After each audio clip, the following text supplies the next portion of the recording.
हाँ, इधर का क्या हुआ? इसके अगली बार बोलूंगा नहीं मैं, मेरे को चाहिए ये।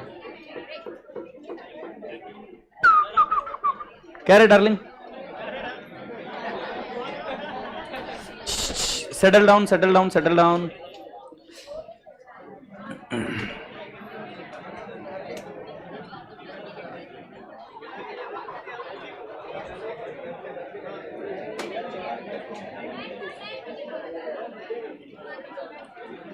गुड़िया सुनो ना, उस तरफ से बैठो, उधर जाकर, उधर जगह है, आराम से जाओ, आराम से जाके बैठो उधर। उधर जगह है क्या बिल्ला? कौन है?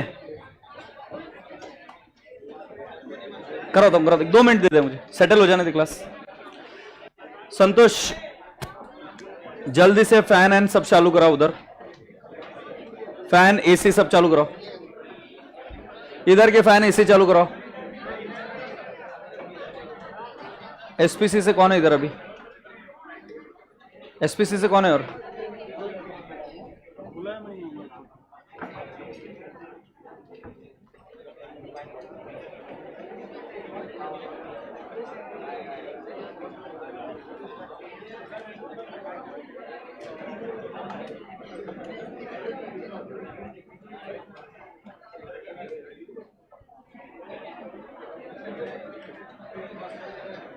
स्ट्रीम चालू की क्या? स्ट्रीम चालू किया क्या? पंकज भाई, हेलो, किसी को भेजो ना ऊपर यार, क्लास मैनेज करने के लिए कोई नहीं इधर, तुरंत भेजो। वो प्रोजेक्ट वो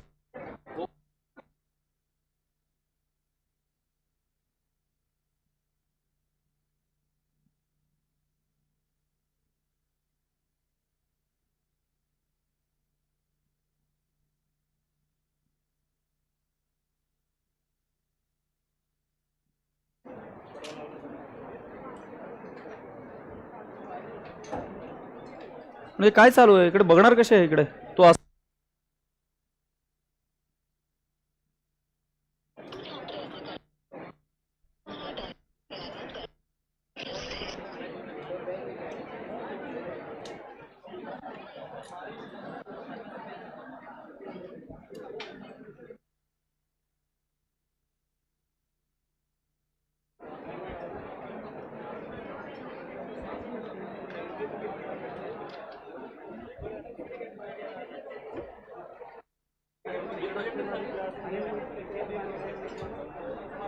ये मजाक चालू है क्लास में? कौन है ये? किसने डिसीजन लिया है प्रोजेक्टर नहीं चालू करने का?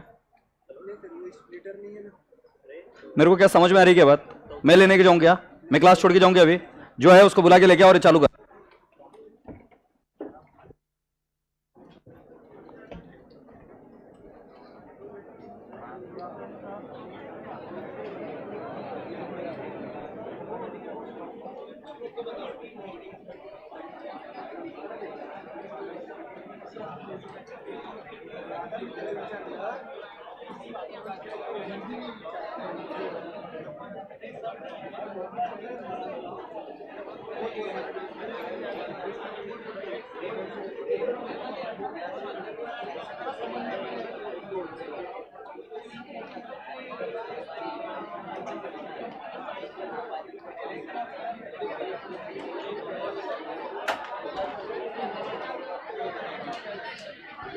हेलो,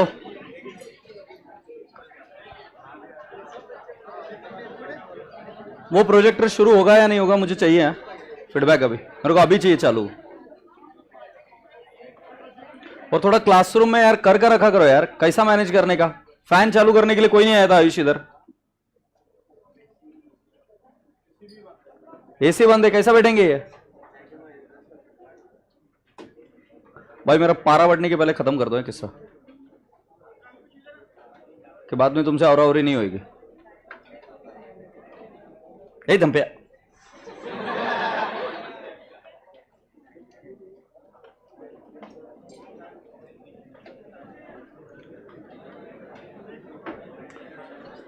एक 2 मिनट रुक जाओ यार।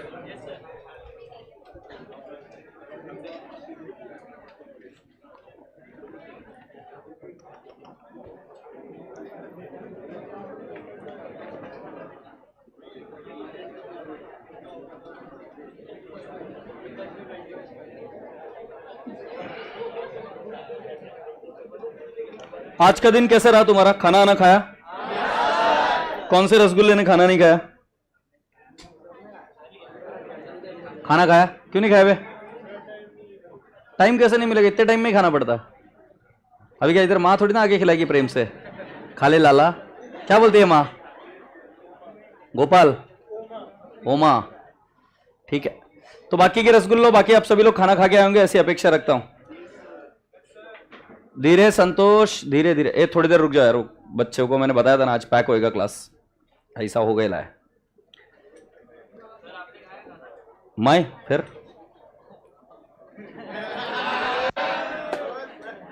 I eat very early. I eat very early. So I eat after some time. ऐसा regularly.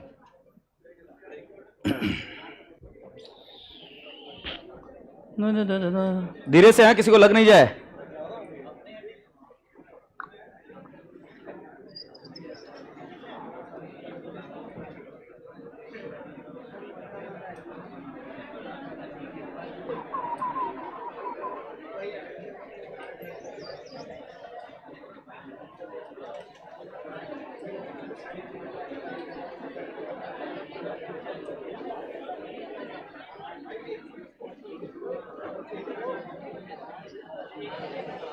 उधर चले जाओ, उधर जगह, उधर जगह, उधर चले जाओ, उधर चले जाओ, उधर जगह। अरे जाने मन उसके गोदी में बैठेगा कि जाना उधर जगह है। हाँ बैठ, गोदी में बैठ, उसके गोदी में बैठ जा बेटा, बिठा लेना अच्छे से। ले इधर भी पैक हो गया, अभी उधर ही बैठ। अरे बैठ, अभी इधर ही है, बैठ जा अभी इधर ही। चिप किया तेरे को बोला तब जा, तो तू गया नहीं।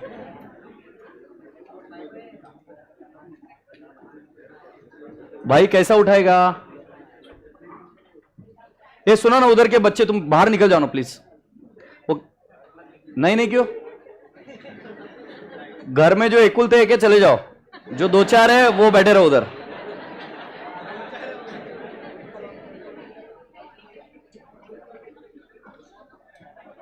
भारत में जनसंख्या बहुत है।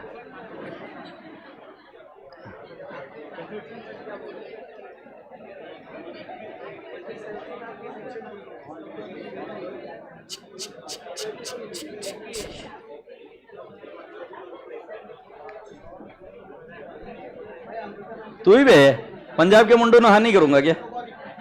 फिर सत श्री अकाल, सब बढ़िया?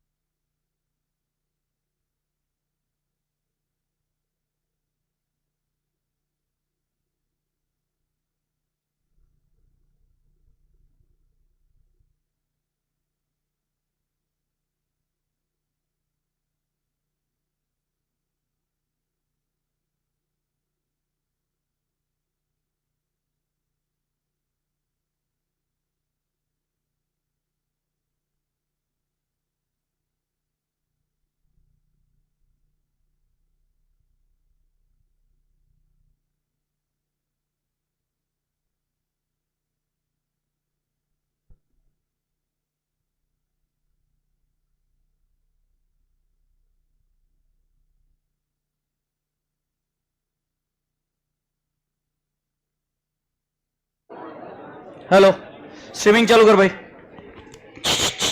बस तेरे को चाहिए था ना?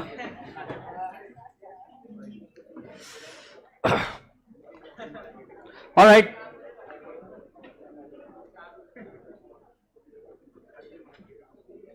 जहीर भाई प्रोजेक्टर चालू कर रहा हूं, अभी आ रहा है ना?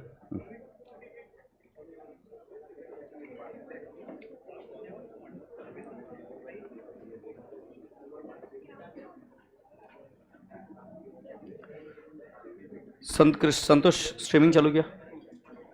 अभी हो गया? ओके, सभी लोग सीधे बैठ जाओ। Everyone, everyone sit erect, let your spine be very very erect. Alright, loosen your shoulder, shoulder एकदम निवांत। ये बॉडी बिल्डर बहुत बढ़िया। चलो, जो जो बच्चा नहा धो के आया है, ब्रश करके आया है, एक सुंदर सी स्माइल चेहरे पर लेकर आ जाओ। Very good rasgulla, keep smiling, keep smiling. You need to remember this in your back of the mind. कोई भी छोड़ के चला गया होगा या छोड़ के चली गई होगी, ये वाली स्माइल कहीं पर भी गायब नहीं होनी चाहिए। और रोतलू लोग रहोगे तो छोड़ के जाएंगे. So keep smiling. Okay, very good. अच्छा, बाकी ऑल सब बढ़िया. वेल, खाना आना हो गया है, कर गया, ठीक है. कुछ बच्चे अभी मुझे थोड़ी देर पहले बाहर मिले थे, तो उन सभी के बिहाफ पर मैं एक मैसेज सभी को पास ऑन करना चाहता हूं कि यदि आपकी वाइवा है या ओरल लेक्चर्स है, you can leave in between the class. Just make it a point that you need to sit on the edges. किसी को मतलब इसको बोलेगी, ये बोलने के मेरे को जाने का, तू भी उठ, ऐसा नहीं है. फिर इधर ही बैठे रहने का. तो बीच में से उठकर आप नहीं जा सकते, बट एडजस्ट पे बैठो तो वहां से निकल कर जा सकते हो. Is that okay? So viva का बात मैंने क्लियर कर दिया, आप बीच में से जा सकते हो. मान लो अगर तुम्हारा 2-2.5 घंटे का लेक्चर है और तुम्हारी वाइवा 3 बजे या 4 बजे what ever, so you can go in between the class also. But जितना हो सके उतना लेक्चर अटेंड कर लिया करो, ताकि जब आप घर पर भी जाकर देखो तो उसका आगे का ही पोर्शन आपको देखना पड़े. Point taken up clearly? Alright, so अभी आगे बढ़े. कुछ लेक्चर्स मिस हो जाएंगे, तो जैसे मैंने आपको उस दिन भी कहा था कि you will get a backup, तो आने वाले समय में मैं आपका बैकअप अरेंज कराता हूं. कि अगर मान लो कुछ लेक्चर्स आपके मिस हो गए, अभी जब जाओगे यहां से तो लेक्चर मिस हो जाएंगे ना, तो देखना कहां पे. सो देखने के लिए वो बैकअप अभी तुरंत अरेंज कराएंगे. तुरंत एज इन 1-2-3 दिन तो लगेंगे. और आज तुमको पता नहीं अच्छा लगेगा कि बुरा, मुझे नहीं पता, देखते हैं, मैं अभी तुमको बताता हूं. So today I am going to leave you little early. Oh, you feeling sad? Sit. Okay okay okay okay. Chats कहां पढ़ने वाले हो? यहीं पे पढ़ने वाला हूं राजा बेटा जी. साहिल पाटिल, अभी इधर से ही करो सर. ठीक है ठीक है ठीक है ठीक है. सो सभी लोगों को मेरा प्यार भरा गुड आफ्टरनून. और अब आगे बढ़ते. सर हम भी है. अरे है रे बाबा, तू इधर एक बार आकर देखना मेरे को क्या लोचा है, उसकी वजह से लोचा है. ठीक है, चलो आगे बढ़ते. ये लैग आ रहा है रे संतोष. क्लियरली जाके बोल, मुझे एसपीसी का एक बंदा इधर चाहिए अभी.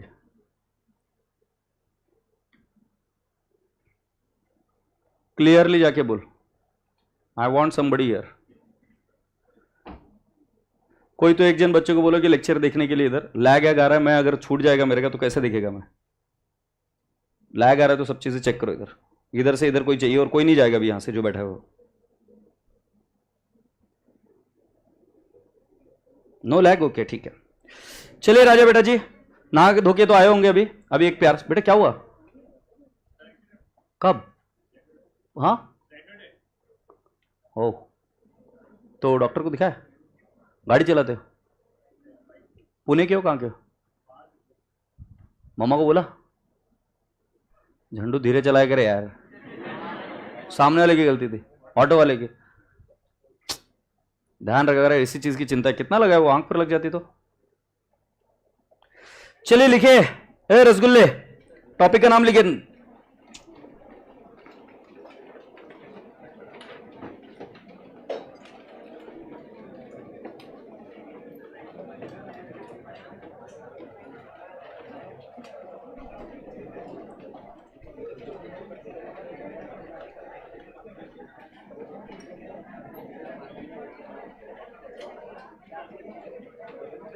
Investment account. संतोष, ये संतोष, संतोष मेरे को ग्लोव देना. वो इन्वेस्टमेंट अकाउंट. ओके, आशा करता हूं कि इस, हाँ क्या हो गया? जोर से बोल.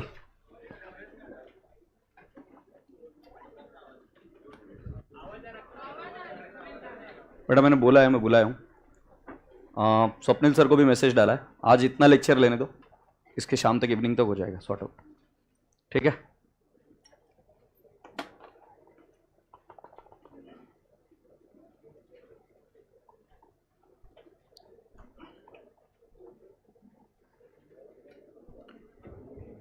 ये थोड़ा सा प्रॉब्लम होता है रे कभी कभी अर्थिंग की वजह से. हाँ, इन्वेस्टमेंट अकाउंट. ठीक है, इसके 2 हिस्से बनाओ. हिस्सा नंबर 1 आप लिखेंगे fixed income bearing security. Fixed income bearing security. और दूसरा वाला लिखिए variable income bearing security. Okay, in the bracket और एक चीज लिखिए राजा बेटा जी. It is called as AS13.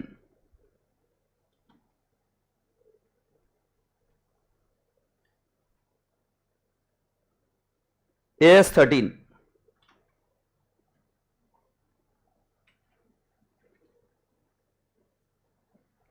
AS 13. So what are we studying? Accounting standard 13 पढ़ रहे हैं, और इसके अंदर दो पार्ट होता है, एक होता है फिक्स्ड इनकम बियरिंग सिक्योरिटी और दूसरा होता है वेरिएबल इनकम बियरिंग सिक्योरिटी. ध्यान रहे ये पूरा AS 13 नहीं पढ़ रहे हम. In this topic which is practical in nature, इसमें जो टाइप के क्वेश्चन आते हैं उसके बेसिस पर मैंने क्लासिफिकेशन दिया है. जैसे ही ये स्टैंडर्ड खत्म होगा और आगे हम दोबारा AS 13 पढ़ेंगे, सो दिस टॉपिक में we will be studying twice AS 13 के रूप में, और एक हम पढ़ेंगे बेटा जी investment accounting in form of this practical question जो हमने चैप्टर वाइज क्लासिफाई किया. तो अगर तुम इसको मॉड्यूल ओपन करोगे तो आपको ये टॉपिक कैसे देखने को मिलेगा, AS 13 में भी मिलेगा, और जब आप प्रैक्टिकल क्वेश्चंस के एंगल से देखते हो एक टॉपिक के नाम से भी इन्वेस्टमेंट अकाउंटिंग दिखेगा. समझे कि नहीं समझे? ऐसे एक नहीं, ऐसे 2-3 टॉपिक है आपके इसमें. एक है cash flow statement. Cash flow statement एक अलग टॉपिक भी है और कैश फ्लो स्टेटमेंट AS है, मतलब है दोनों चीजें एक ही, बट राजा बेटा जी इसको पढ़ने का तरीका अलग होता है. जैसे AS मैंने आपको बताया था first question is very compulsory. ये कितने मार्क्स के लिए आता है? 5 marks. 5 marks each. I mean 20 marks whatever you saying is right, but 5 marks each. तो जब AS का पर्सपेक्टिव होता है हमारा तो हम 5 मार्क्स के हिसाब से टारगेट करते हैं. बट जब इन्वेस्टमेंट अकाउंट अगर हम देखेंगे, राइट, जो प्रैक्टिकल के एंगल से आता है, चैप्टर के एंगल से आता है, it comes for around 10 to 20 marks one question. So 20 marks के लिए भी इस पर क्वेश्चन आया हुआ है. Only single question it has come for how much? 20 marks. तो हम AS और चैप्टर को दोनों को अलग अलग डील करेंगे क्योंकि दोनों का ऑब्जेक्टिव रिक्वायरमेंट अलग अलग है. Point taken. ओके. सो अभी मैं आपको क्या पढ़ा रहा हूं? चैप्टर पढ़ा रहा हूं. AS 13 की जो जो चीजों की जरूरत पड़ेगी वो सारी चीजें मैं आपको बताऊंगा. अब पहला पॉइंट है इसमें fixed income. Now what do you mean by fixed income? Very simple. Fixed income का मतलब यह होता है कि जिसके अंदर जो आपको मिलने वाली इनकम है वो फिक्स्ड है, like interest. Like what? Interest. बचपन में एक टॉपिक पढ़ा था फाउंडेशन में, इश्यू ऑफ डिबेंचर. सो मैं कंपनी हूं और तुम सब लोग कौन है? Debenture holder. मैं कंपनी और तुम सब लोग कौन हो? Debenture holder. मेरे लिए debenture is a liability, debenture is a loan. Loan मेरे लिए लोन है ना, तुम्हारे लिए क्या है? असेट. तुम जब बैंक में FD कराते हो तुम्हारे लिए क्या है? असेट. बैंक के लिए क्या है? लायबिलिटी. एग्रीड. सो जब मैं आपको बोल रहा हूं कि fixed income bearing security it is in form of bonds. Government के NSC के सर्टिफिकेट निकलते हैं, नेशनल सेविंग सर्टिफिकेट. तुम्हारे लिए वो क्या है? Asset, investment. एग्रीड. सो बेटा ji fixed income bearing security क्या होता है? जिसके अंदर rate of interest is fixed. You are getting an income which is regular in nature. So for example I can call it as bonds. Agreed. दूसरा क्या बोलेंगे हम? डिबेंचर्स. क्या पे लिख सकते हो? Bonds, debentures, fixed income bearing security, bonds, debentures. Right. Variable income bearing security का अगर आप एग्जांपल दे पाओ तो शेयर्स. Very good. शेयर्स पर क्या मिलता है आपको? डिविडेंड. वो फिक्स्ड होता है क्या? नहीं. शेयर कौन होता है? ओनर. शेयर होल्डर कौन होता है? ओनर. सो बेटा जी ओनर को जो कोई भी प्रॉफिट है वो फिक्स नहीं होते, they are variable in nature and hence the word is variable. So मैंने इधर नाम बोल दिया बेटा जी इक्विटी शेयर्स. हैप्पी. और एक चीज बता दूं, गोल्ड. गोल्ड इनकम फिक्स है कि वेरिएबल है? Variable. Similarly I can give you one more example. If I call you at PP property, sorry property, जो रेंटल इनकम आपको मिलने वाली है या प्रॉपर्टी का एप्रिसिएशन वो फिक्स है कि वेरिएबल है? Variable. It can increase, it can decrease, yes और नो? सो राजा बेटा जी इधर अभी के लिए हम एग्जांपल लिखेंगे इक्विटी शेयर हमारे टॉपिक के एंगल से. अब हम एक एक कर को डील करेंगे. किसको? Bonds. Are we ready? So बेटा जी एक जब मैं ऐसा लिखता हूं 10% debenture, 10% debentures.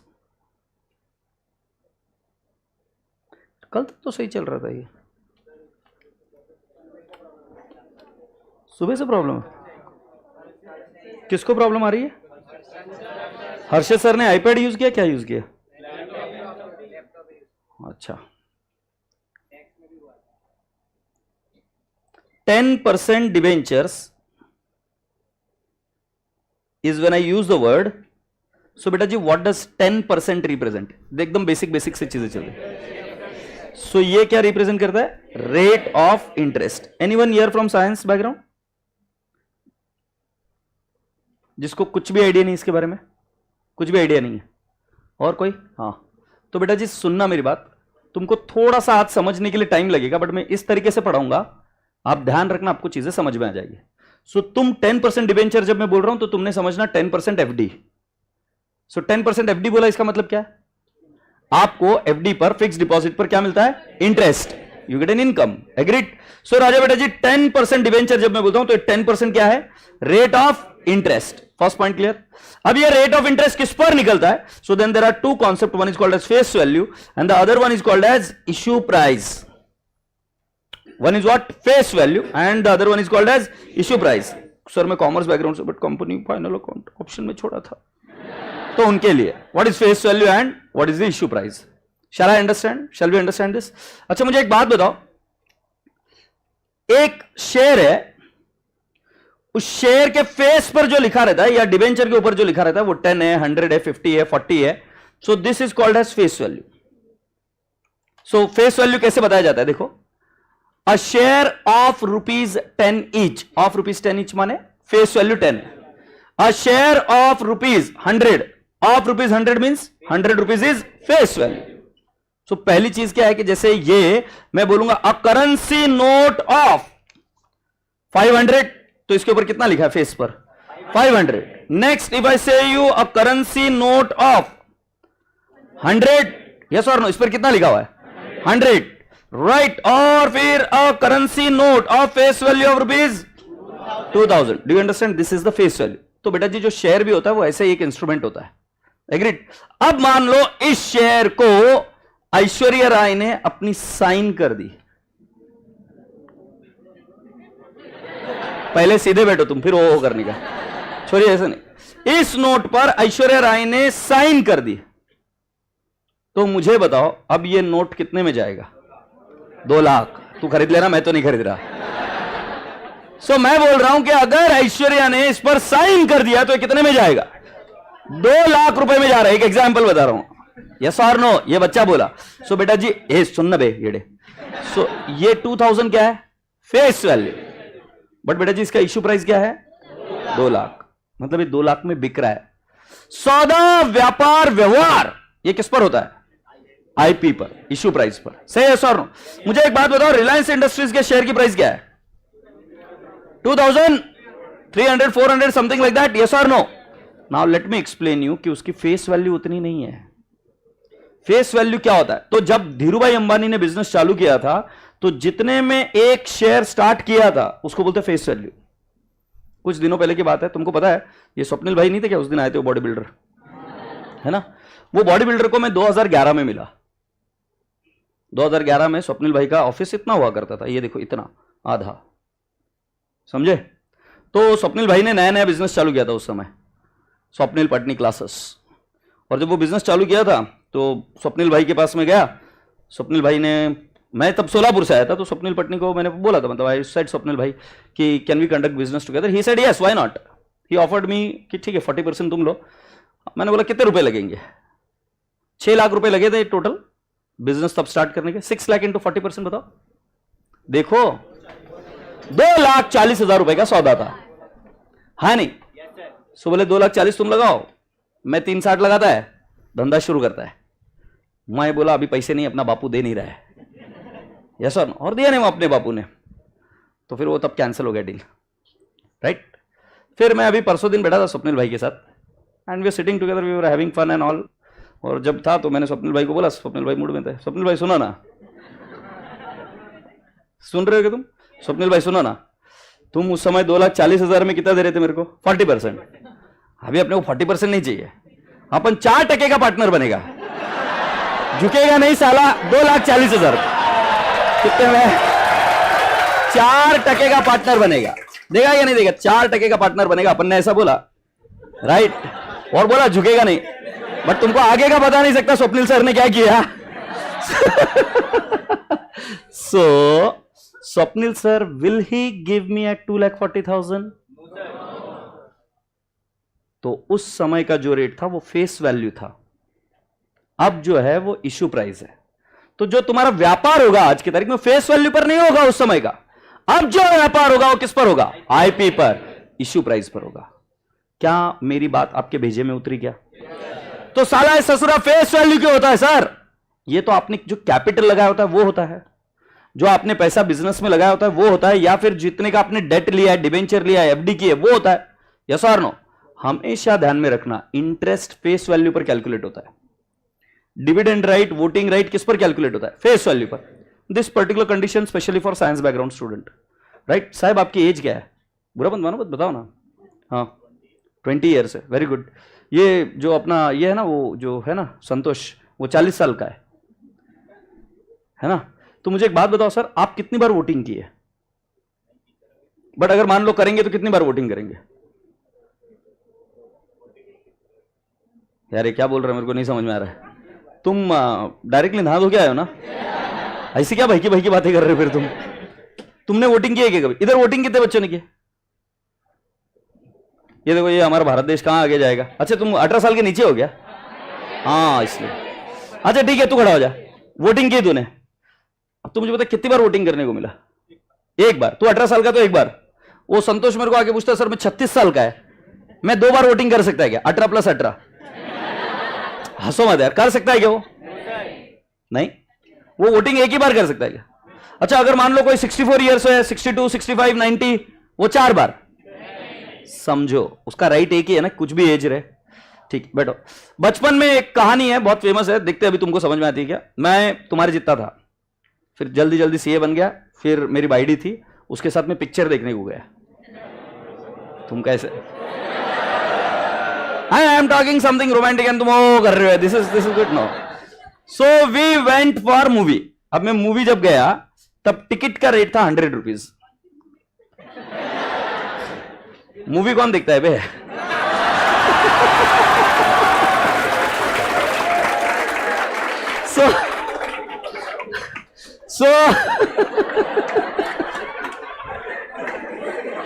So I am saying you, मैं मूवी देखने गया। अरे सुन तो लो मेरी जान। हाँ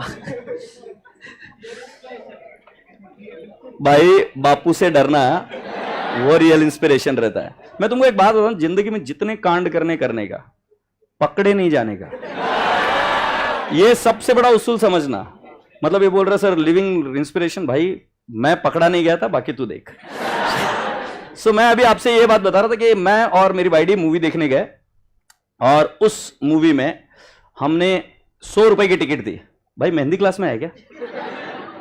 नहीं, मेरे हाथ पर भी कर दे, मैं इधर पढ़ाता हूं, तू इधर करते रहे। हाँ कमाल करता है यार। सो भाई मैं आपको ये बता रहा हूं कि 100 रुपए का मूवी टिकट था, अभी कोई डिस्टर्ब नहीं करेगा, 100 रुपए का मूवी टिकट था, एंड आई पेड 250 रुपीज। उस जमाने में ब्लैक चलता था, तुमको ब्लैक क्या रहता है कभी समझेगा ही नहीं। हम ब्लैक के पैसे देकर हम मूवी देखने जाते थे, वी वर रियल फैंस। तुम काय के फैंस पे साले? सो हम 100 रुपीज का ticket, we bought it at what 250। वो मूवी देखी ना, पुष्पा झुकेगा नहीं साला, उसमें वो गर्ल जाती है उसको चिरंजीवी को देखने के लिए, याद है कि नहीं है? वो सेम ऐसा हम ब्लैक में जाते थे। अभी सुनते हो क्या? जिसने मूवी नहीं देखी कोई बात नहीं, मैं जो बोल रहा हूं ये सुन लो। हाँ तो हम ब्लैक में गए थे। अब 100 रुपए का टिकट लेकर मैं गया, मैं उधर चेयर पर बैठा, और चेयर पर बैठने के बाद में सामने वाला मूवी देख रहा है और मैं भी मूवी देख रहा हूं। मुझे बताओ हीरोइन मेरे लिए ज्यादा नाचेगी क्या?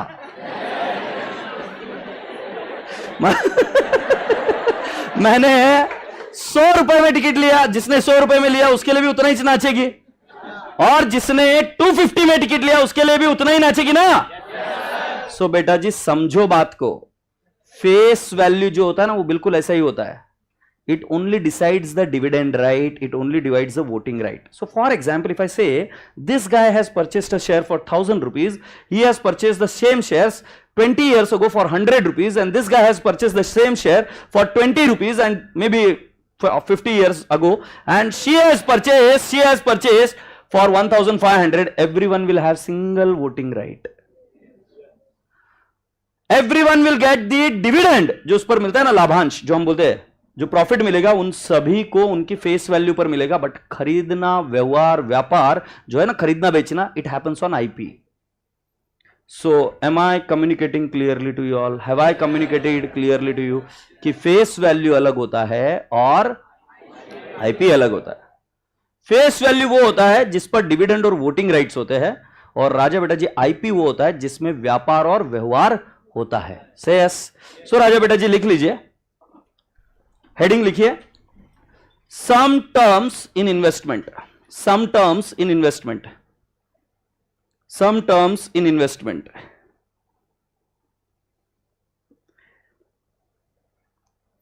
सम terms in investment. First one 10% debentures लिखिए, 10% डिवेंचर्स लिखिए, फिर लिखिए 10% represents, 10% represents rate of interest, 10% represents rate of interest. Second point, interest is calculated on, interest is calculated on, interest is calculated on face value, interest is calculated on face value. Okay, next write down, purchase and sale of debenture, purchase and sale of debenture happens at IP issue price in the bracket कर दीजिए या oblique कर दीजिए market price, happens at market price. अब ये layman terms है, I have not gone into the accurate words में मैं अभी धीरे धीरे जाऊंगा, ठीक है. सो हमने क्या बोला, इट इज बॉट और परचेस्ड और sold at what, issue price. But interest किस पर दिया जाता है, फेस वैल्यू. 10% क्या रिप्रेजेंट करता है, rate of interest. Say yes. अच्छा मुझे एक बात बताओ, किसी को लोन चाहिए क्या? यहां पे जल्दी जल्दी बातें करो, किसी को लोन चाहिए क्या? किसको लोन चाहिए? तेरे को चाहिए? आज सताक्षी, ये डॉन है अपनी क्लास की डॉन. ए माइक है क्या रेडी? माइक नहीं, तुम मेरे को लेके क्यों आते हो क्लास में? तुम ले लिया करो कल से. भाई तू लिस्ट बना, प्रोजेक्टर, माइक, और आज इधर ही रुकेगा और क्या है उसका स्टेटस बनेगा. प्रोजेक्टर, माइक, ये दो चीजें तो लिख कर ले, मेरे को चाहिए, मतलब चाहिए. अभी मैं क्या करूं, सताक्षी से कैसे बात करेंगे? कुछ माइक का जुगाड़ हो सकता है? नहीं, बट वो ऑनलाइन लाइव वालों के पास आवाज क्या. थोड़ी देर के लिए सताक्षी बनूंगा और मैं सताक्षी की भाषा में बात करूंगा. बच्चों तक पहुंचने के लिए करना पड़ता है. तो सताक्षी मुझे एक बात बताओ, लोन लेकर क्या करोगे?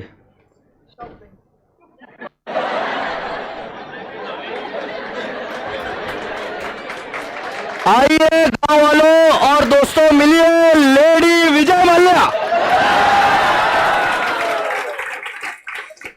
ये कहती है कि मैं पैसे लेकर, लोन लेकर, गरीब लोगों से पैसे लेकर शॉपिंग करूंगी.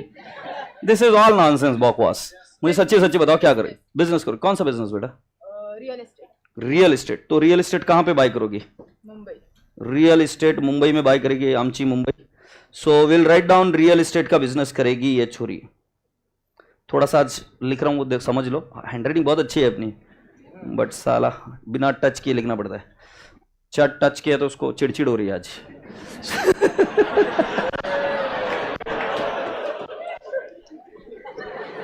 तुम्हारे मम्मी पापा को मालूम पड़ा ना, इससे जोक पर तुम हंसते हैं, उधर से मारेंगे तुमको. कैसे हो तुम? सो मैं आपको बता रहा हूं, ये रियल एस्टेट का बिजनेस करेगी. मुंबई में रियल एस्टेट बाय किया. एग्रीड? ये बाबा ये बंद हो गया है.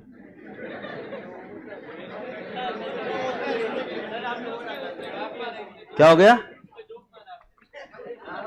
तो आगे है ना, उसके ऊपर पंडित बनकर क्लियर कर दे. आजा, कर दे तू. अब क्या हुआ बे? चालू हुआ ना? सो ये बिल्डिंग है भाई, ये बिल्डिंग है, इसके अंदर इन्वेस्टमेंट किया है, और ये क्या करती है, बिल्डिंग बना बना कर बेचती है. एग्रीड? यस. किसी ने इस बिजनेस में इन्वेस्ट करना है? कौन कौन हाथ ऊपर करो. राइट. और कौन है? और कोई. तो थोड़ा सा नजदीक के बंदे को बुला लेते हैं. नेपाल जाओ. नेपाल आया है अभी अपने पास. नेपाल का नाम क्या है? हाँ, दीपक झा भाई, इधर खड़े रहो. क्या ये कवर हो रहा है क्या भाई? सो अपने पास आयला है नेपाल से दीपक झा, और मुंबई की आयली है अपने पास सताक्षी. मुंबई की जो सताक्षी है वो रियल एस्टेट में, बिजनेस में इन्वेस्ट करती है, और ये भाई साहब ने पैसे डाले. कितने पैसे डाले? 10 करोड़. इस क्लास में मुझे लगता है मैं जो प्रेम से बातें कर रहा हूं, 10 करोड़ में जीरो पता कितने होते हैं?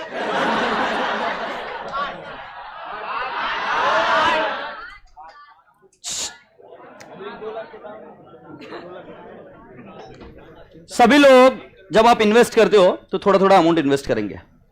सो let's take an example here. 2 lakh rupees. कितना? 2 लाख रुपीज. मतलब भरोसा मानो, रुपीज जो इन्वेस्ट किया ना, उसमें बस किडनी बेचना ही बाकी था. मतलब इतना सब निचोड़ कर निकाल दिए थे पैसे. 2 लाख रुपए इस उन्होंने इनको दे दिए. राइट? आप मुझे बताओ, आप इनको क्या देने वाले हो? प्रॉफिट का थोड़ा सा शेयर. नो, मे बी हाँ, maybe you are going to give what? Interest. ठीक है, मैं वापस से समझाऊं. ये झा साहब ने इन्वेस्ट किया है इनकी कंपनी में वाया डिबेंचर, मतलब लोन दिया है. सो जब लोन देते तो सताक्षी हम उसके ऊपर इंटरेस्ट देते हैं, ना कि प्रॉफिट. एग्रीड? सो इन्होंने इन्वेस्ट किया इस कंपनी में and she is going to pay interest. मैं सुनना चाहता हूं इंटरेस्ट किस पर दिया जाता है? डिबेंचर. बट किस पर? फेस वैल्यू पर कि इश्यू प्राइस? Face value. तो इन्होंने ऐसे डिबेंचर लिए. एग्रीड? कितने में लिए, क्या लिया, अभी वी आर नॉट इंटरेस्टेड. इनके लिए वो क्या है? इन्वेस्टमेंट झा साहब के लिए. और सताक्षी के लिए क्या है? It is N liability, loan. ठीक है. अब मैं बताऊं, तुम्हारा नाम क्या बताया था बेटे तुमने? दीपक भाई है ये. ठीक है, ये दीपक की एक बाइडी है. मुझे यार चंपा लिख दे. ठीक है, चंपा. सो ये चंपा है, ये दीपक की बाइडी है. Agreed? And both are dating each other. सच्चा घना प्यार है इनमें. फिर एक दिन वो चंपा, पता नहीं क्या हुआ, वो लहरा के बलखा के चल रही थी. पता नहीं किस बात की खुशी थी, जिस बात की भी खुशी रही होगी वो चल रही थी. और तभी यहां पर इसके साथ ट्रक के साथ हादसा होता है. और वो नहीं, ट्रक को भी चोट लगी और चंपा को भी लगी. चंपा और ट्रक दोनों घायल है. ट्रक रिपेयरिंग हो रहा है और चंपा हॉस्पिटल में है. ठीक है, हॉस्पिटल में. अब तुम्हें पता भी है क्या हो रहा है? अरे सीरियस रहो, ये रो रहा है. चंपा बेड पर है. तो ये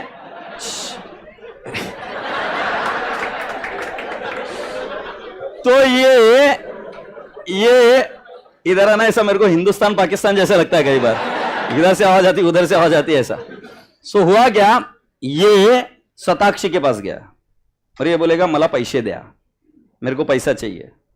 तो मुझे बताओ, can Satakshi pay back 2 lakh rupees? Think and give me. No nonsense answer now, नहीं तो इज्जत की परवाह मत करना. Can she make the payment? Be practical. Why she can't make the payment?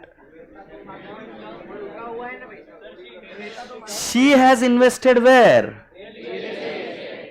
She is focused on her business. ये बोलेगा अभी तो बीमार थी, मैंने बहुत ज्यादा कॉम्प्लिकेटेड किस्सा किया. कल को ये छिछोरा आके बोलेगा उसका बर्थडे गिफ्ट लेने का, पैसे दो. राइट? उसको सरप्राइज का बहुत शौक आ रहा है, कल बहुत चिल्लाई मेरे ऊपर, पैसे दो. मुझे बताओ कंपनी किस पर फोकस करेगी? Company will focus on business और company will focus on day to day. इसकी रिक्वायरमेंट क्या है, उसके हिसाब से पैसे दो. नो, ऐसा कुछ भी नहीं होता. So then Satakshi decided that you will be getting what? Interest on.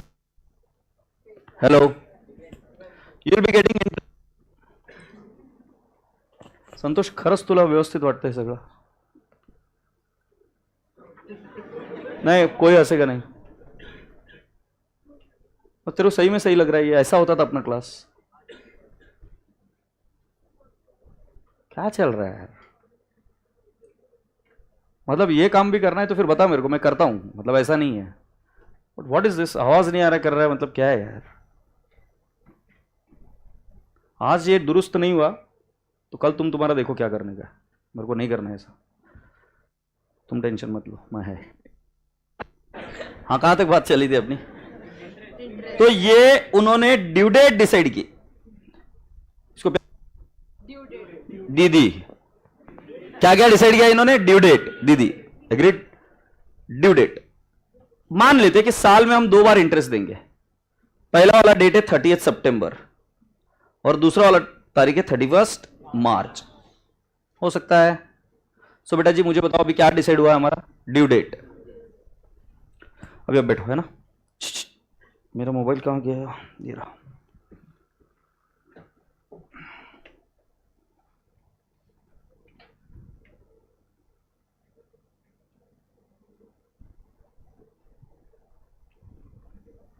Can you give me some time? I'll be back, है ना?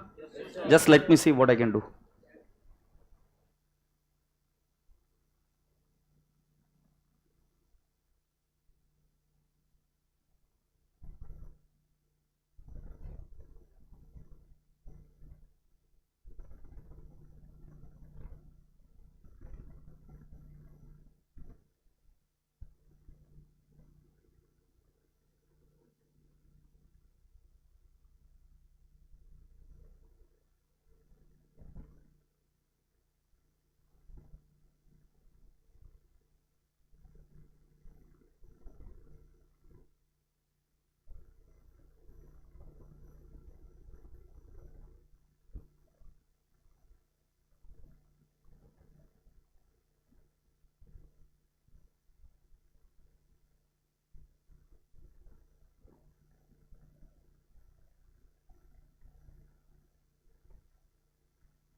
Hello hello hello hello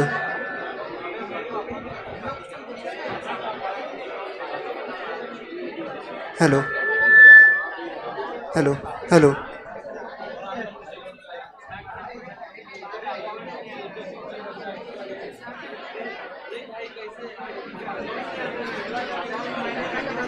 hello hello hello hello hello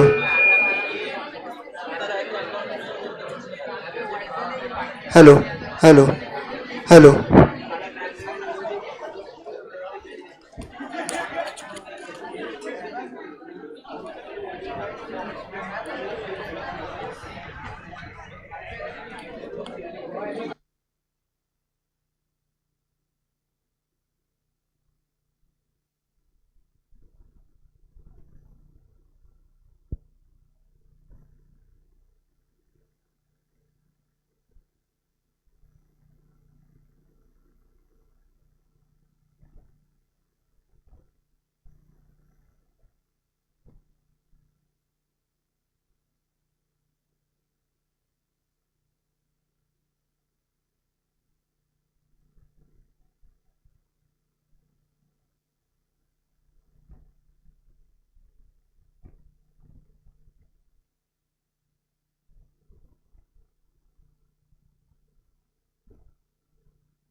hello हाँ now it's okay.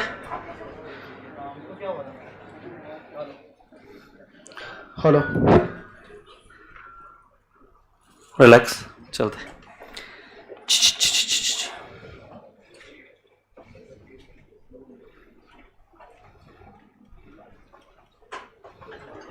Welcome sir in accounts class, thank you. चलिए सुनते हैं क्या अभी। मैंने आपको बताया कि शताक्षी के पास वो भाई साहब गए और बोले कि मेरे को पैसा चाहिए। शताक्षी बोली I can pay you only on the due date. What is it? अरे रुक जा, कोई जल्दबाजी नहीं में। I can pay you only on what? Due date. तो पहला कॉन्सेप्ट मैंने आपको बताया कि बेटा there is a concept of due date. Due date के दिन ही इंटरेस्ट दिया जाता है। Interest can not be paid on any other day. मतलब अगर मान लो तुम इतने सभी लोगों ने डिवेंचर ली और मैं कंपनी हूं, so as a company I am interested in my business. Amazon is interested in their business, Flipkart is interested in their business, yes or no? Tata Motors is interested in their business. I am not interested in giving you the interest apart from the due date. तुम हर रोज एक 2 minute बेटा अभी आज करो cooperate. क्या है उधर देख अभी यार, तुमको भी ज्यादा हो रही है।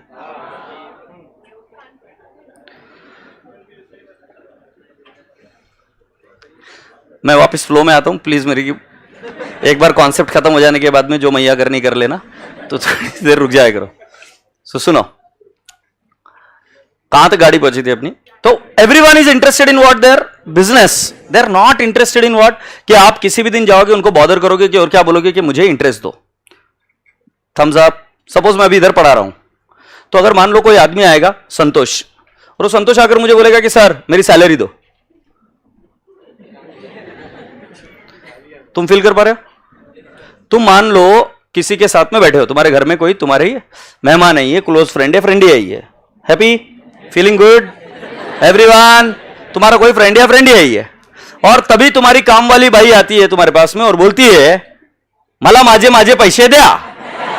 तुम पैसे क्यों नहीं देते हो? तो मुझे बताओ तुम्हें अच्छा लगेगा बुरा? तो मैंने एक पॉइंट तो तुम्हारे दिमाग में डाल दिया कि पैसा रियल लाइफ में जब चाहिए तब नहीं मिलता है।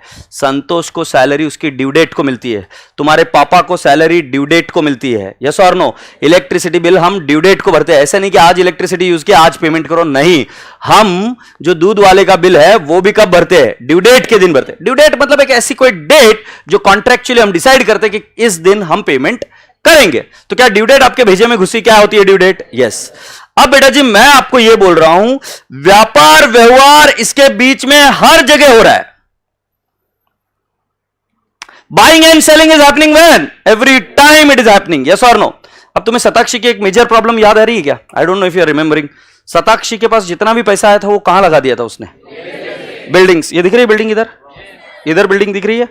अब ये जो बिल्डिंग है तुमने पैसा लगाया हुआ है, ये पैसा इस बिल्डिंग में चला गया। ये बंदा बोलता है कि मेरे 10,000 रुपए लगे हुए हैं, मेरे को दो, तो इसको क्या बोलूंगा? ये रेती बालू ले जाए तेरे 10,000 रुपए। I can not do that, right? तो इसको पैसे की जरूरत आ सकती है। अब इसको पैसे की जरूरत आएगी तो ये पैसा उसको मिलना चाहिए ना, नहीं तो लोग कंपनीज में अगर इन्वेस्ट नहीं करेंगे ना तो भारत में जॉब अपॉर्चुनिटीज क्रिएट नहीं होंगी, कैपिटलाइजेशन ऑफ सेविंग्स नहीं होगी, तो इसको एग्जिट तो देना पड़ेगा। तुम्हें पता है शेयर मार्केट भी ऐसे बिहेव करता है। शेयर मार्केट में मुझे बताओ, तुमने बचपन में पढ़ा होगा share capital, he is the owner. उसका पेमेंट कब होता है? सबसे लास्ट में। और उसको पेमेंट जो होता है डिविडेंड, वो भी गारंटीड नहीं होता है। उसके बावजूद लोग शेयर्स में इन्वेस्ट करते। क्यों? क्योंकि उसमें एग्जिट है। एग्जिट पता है कहां है? शेयर मार्केट में। तुमको पैसे की जरूरत है तो तुमको पैसा चाहिए तो तुमको क्या करना पड़ेगा? शेयर मार्केट जाके बेच सकते हैं ना। वैसे ही डिबेंचर बॉन्ड्स का भी होता है, वैसे ही डिबेंचर और बॉन्ड्स का भी होता है। सर समझाओ अभी जरा एक बार ध्यान से सुनना। ये यहां पर झा सर थे, यहां पर कौन थी? शताक्षी थी। शताक्षी ने क्या करके रखा था? सारा पैसा इन्वेस्ट करके रखा था बिल्डिंग्स में। बिल्डिंग्स दिख रही है तुम्हें? अब जब कोई व्यक्ति आएगा कंपनी के पास तो कंपनी पैसा नहीं दे सकती, बट ये बॉन्ड्स अगर हम लिस्ट करा दे किसी एक मार्केट में, जिसको हम बीएससी एनएससी जैसे बोलते हैं, वैसे अगर हम किसी एक मार्केट में उसको लिस्ट करा दे जहां पर बहुत सारे लोग बाय सेल कर रहे हैं, तो जो बाय कर रहा है एग्रीड, वो सेलर को पैसे दे देगा, यस और नो? तो जब चंपा बीमार पड़ी थी और अभी इसको पैसे चाहिए तो शताक्षी नहीं दे रही है, बट ये ऐसा तो कर सकता है ना कि उस मार्केट में जाके वो किसी को बेच दे, भले कम ज्यादा पैसा है बट उसको पैसा तो मिले, यस और no? Now here is the catch. यहां तक स्टोरी समझ में आई? यहां पर कैच है। तो मुझे बताओ, मैंने आपको क्या बताया? शताक्षी पैसे कब देगी? मुझे आवाज नहीं, तुम मरे मरे बात करते हो। वेरी गुड, ड्यू डेट के दिन। और व्यापार व्यवहार कब कब हो रहा है? Every day it is happening. अब every day it is happening, now that is creating a serious problem. What is that? Let me explain you. मैं बचपन में एक आदमी को जानता हूं, सच्ची घटनाओं पर आधारित। एक बच्चा था मेरे पास और वो था बहुत गरीब फैमिली से। तो मैं बोलता हूं कि क्या करते हो? तो तुम बोले कि मैं पेंटर के हाथ के नीचे काम करता हूं। किसके नीचे काम करता हूं? हाथ के नीचे काम करता हूं, पेंटर के हाथ के नीचे काम करता हूं। I said okay. So this guy, I asked him how much do you get? So ये बोलता है कि हजेरी के 100 रुपीज मिलते हैं। हजेरी के 100 रुपीज मतलब एवरी डे तुमने 1000 रहने का, उसके कितने? 100 रुपीज प्रेजेंट। हाँ प्रेजेंट। और हुआ क्या कि he had to be regular for 1 month, continue पूरा 1 महीना रेगुलर रहना, बट उसको पढ़ना भी था। So sometimes he used to go in his free time and sometimes he could not go. और जब वो नहीं जा सकता था, then he had another friend who used to go on behalf of him. मतलब या तो वो आदमी जाएगा ए, और अगर ए नहीं गया तो कौन जाएगा? B. Now I am asking a simple question. वो सामने वाला आदमी क्या बोलता था कि मैं तुमको पैसा पूरे महीने का एक साथ दूंगा, राइट? और पूरे महीने का पैसा ही used to pay it on 1st of next month. So ये बनी हमारी ड्यू डेट। मतलब वो मुझे बताओ जो कॉन्ट्रैक्टर है वो पैसा कब देगा? Due date. वो है शताक्षी। सारा पैसा कब दिया जाएगा? On due date. क्लियर? अब मैं आपसे पूछता हूं बेटा जी, इसके 2 हिस्से करते हैं। एक A has been present for 20 days and B has been present for 10 days। The amount received is 3000 rupees. कैसे बटेगी मुझे बता दो। मतलब ए को कितना मिलेगा, बी को कितना मिलेगा? Am I talking about great science? This such nonsense, common sense वाली चीज है। वापिस से रिपीट करूं, मुझे एक बात बताओ, कॉन्ट्रैक्टर कौन सी तारीख को पैसा देता है? ये mutually decided date, contract date. Happy? First point. Point number 2, the work was done by how many people? 2। What was A and B. तो बेटा जी पैसा भी किसको मिलना चाहिए? ए और बी को, दोनों को। ए ने कितने दिन काम किया? 20 days। उसको कितना मिलना चाहिए? 2000। बी ने कितने दिन काम किया? 10 days। उसको कितना मिलना चाहिए? Am I communicating clearly? So इसको मिलेगा 2000 और 1000। बेटा जी अब समझने की कोशिश करो, जो अभी आपने किया वो था एक्रूअल कॉन्सेप्ट। तो science background student, you don't have to worry, I have taught you accrual concept कि जिसको जितना एक्रू हुआ उसको उतना मिलना चाहिए। जिसका जितना एक्रू हुआ उसको उतना मिलना चाहिए। सो let me explain in the same manner. अब मैं आपके सामने रख रहा हूं एक डे, ये इधर है ड्यू डेट। इस डेट के दिन तुम्हारे पास डिवेंचर थे, तुमको इंटरेस्ट मिला। Happy? Yes. Smiling face. Are you happy? Yes. Now I am telling you, you are the next. अच्छा ड्यू डेट कौन सी थी? 30 सितंबर की थी, राइट? और अगली डेट कौन सी है? 31 मार्च। 31 मार्च को भी आपका क्या है? Due date. और इस ड्यू डेट के दिन आपको क्या मिलेगा? इंटरेस्ट। से यस और नो? 31 मार्च को आपको क्या मिलने वाला है? Interest. Am I communicating clearly? Yes. Take deep breaths and now try and understand a very logical and simple question. बेटा जी अगर तुम लास्ट तक रहे तो तुमको इंटरेस्ट कितने दिन का मिलना चाहिए? 6 months। सर कैसे 6 months? अक्टूबर, नवंबर, दिसंबर, जैन, फेब, मार्च। जिसको क्वेरी मुझे पूछ लो। Shall I repeat it again? तुमको इंटरेस्ट कब मिला? 30 सितंबर। क्यों? वो ड्यू डेट थी। अगला ड्यू डेट कौन सा है? 31 मार्च। तुमको इंटरेस्ट कितने महीने का मिलना चाहिए? 6 months। How did I calculate? October, November, December, Jain, Feb, March. 6 months का मिलना चाहिए। अब हुआ क्या कि तुमने इसको बीच में ही सेल कर दिया। सर कब सेल कर दिया? I have sold it on 1st of December 2021। I have sold. So now comes a question कि मुझे इंटरेस्ट कितने महीने का मिलना चाहिए? कितने महीने का? सितंबर के आगे कौन सा? अक्टूबर, नवंबर। और 1 दिसंबर को बेचा तो उसके आगे किसको मिलना चाहिए? बायर को। हाँ या ना? और राजा बेटा जी लास्ट का इंटरेस्ट किसको मिलना चाहिए? How many months? 4 months। 4 months will belong to whom? Buyer. क्या ये बात समझ में आई क्या नहीं आई? बट बेटा जी मुझे बताओ कंपनी शताक्षी कितने महीने का इंटरेस्ट देगी? अब बेटा जी हमारा पूरा प्लेटफॉर्म रेडी हो गया है, क्योंकि अब तुम कॉन्सेप्चुअली समझ चुके हो कि रियल लाइफ काम कैसे करती है। So conceptually point number 1, interest is only paid on due date. conceptually, second thing, to get an exit in the real market, you need to have some market where buy and sell transaction keeps on happening. Concept number 3, which you have understood, that there is a concept of accrual, just like a painter could handle it very easily. So if you are getting 3,000 rupees and 20 days you have worked and 10 days somebody else has worked, then what do? Is you divide the income between both of them. One has got 2,000 and the other one has got 1,000. Agreed? So in the similar logic, I am telling you a very simple fact कि बेटा जी हमारे debenture जो interest bearing है, जिसके ऊपर accrual concept है, वो वाली चीज का हमें इंटरेस्ट मिल चुका है 30 सितंबर का, बट बीच में ही हम उसका बाय सेल कर रहे हैं. क्यों? पैसे की जरूरत होगी किसी को. तो जब बाय सेल हो रहा है, मैंने एकदम इत्मीनान से प्रेम से पूछा कि बेटा जी इंटरेस्ट किसको कितना मिलेगा, तो आपने बताया सेलर को इंटरेस्ट मिलना चाहिए सर 2 months और बायर को इंटरेस्ट मिलना चाहिए कितने months? 4 months. Did I teach you anything? No. You gave me the answer with your common sense. Agreed? So राजा बेटा जी, आज के 2 महीने बाद, अब I am progressing the story. आज के 2 महीने बाद, that is on 1st of December, when the buy and sell transaction will happen, it will happen at, I'll say you, the investment जो बेचा है वो plus interest. मतलब सामने वाला आदमी क्या क्या मांग रहा है सामने वाले आदमी से? मतलब जो सेलर है, what is asking, he is saying give me the amount of my investment, that is debenture, plus he is saying me give me interest of 2 months. Yes और no? And this is the total cash he is expecting. Shall I say you? मैं seller हूं, सामने वाला आदमी buyer है, तो seller buyer को बोलता है कि साहेब सुनो, आप मुझे इन्वेस्टमेंट का पैसा दोगे और साथ साथ दोगे 2 महीने का इंटरेस्ट. यस और नो? भले ये कुछ भी हो, सब्सटेंस ओवर फॉर्म में ऐसा है. ठीक है, late me ask you simple question again, very simple. एक कौ है,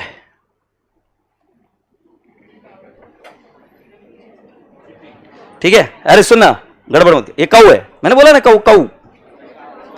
मुझे बताओ ये कितने रुपए की है? जो मन में आ रहा है बता दो. 10,000. बस ऐसे फेंकना. अब मैं बता रहा हूं ये दूसरी कौ है, सेम बट इसके अंदर एक छोटा सा बेबी है. एग्रीड? अब मुझे बताओ ये ऊपर वाली कौ 10,000 की है, नीचे वाली कितने की है? 20,000. नहीं तो भी कैन आई नॉट से 13,000? ज्यादा है. Why?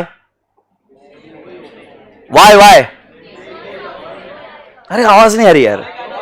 और एक आने वाला. Very good. सो राजा बेटा जी मैं आपको बोल रहा हूं कि सामने जब तुम जाओगे और उसको पूछोगे कि काऊ कितने में दी, तो वो ये नहीं बोलेगा बच्चे का इतना और काऊ का इतना. वो सीधी सिर्फ काऊ की प्राइस देगा 13,000 कि मुझे 13,000 कैश चाहिए. जो बेनिफिट आया वो तेरा.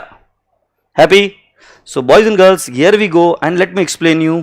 ये कॉन्सेप्ट, कैश को यहां पर हम बोलते हैं कम इंटरेस्ट. जो आपको कैश मिलेगी उसको हम क्या बोलेंगे? Cum interest. Now you will ask me what is cum interest. Cum interest is nothing but cumulative of interest. बोलो तो जरा एक बार. Cumulative of interest. उसके अंदर इंटरेस्ट जुड़ा हुआ है, तो उसके अंदर कौन सी प्राइस है? इन्वेस्टमेंट की प्राइस है, और क्या है?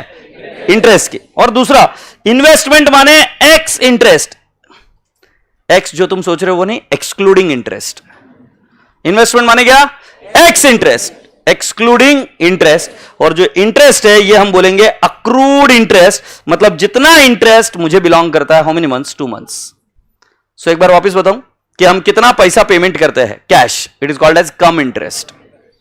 किसके लिए पेमेंट करते हैं? Investment plus interest. जो इन्वेस्टमेंट है उस प्राइस को हम नाम देते हैं एक्स इंटरेस्ट, और जो इंटरेस्ट है that is nothing but accrued interest. Say yes? Yes sir. So write down boys and girls along with me. Write down along with me. Are we ready? हाँ बेटा. No, you can write down. Yeah. Write down. Come interest. या इसे लिखना है. Come interest is equal to X interest plus cash. Plus interest.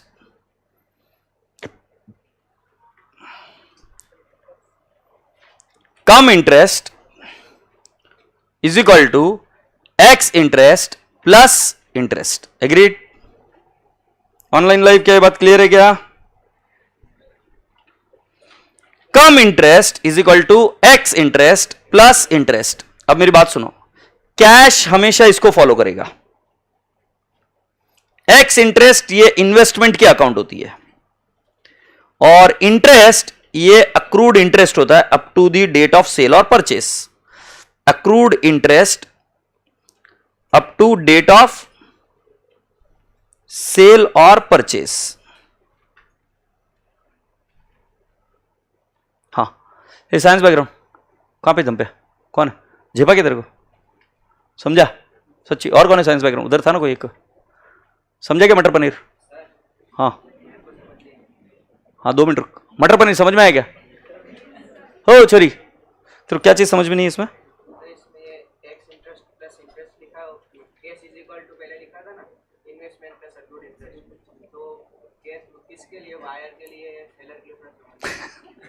तू Bournvita खरीदा है क्या कभी जिंदगी में?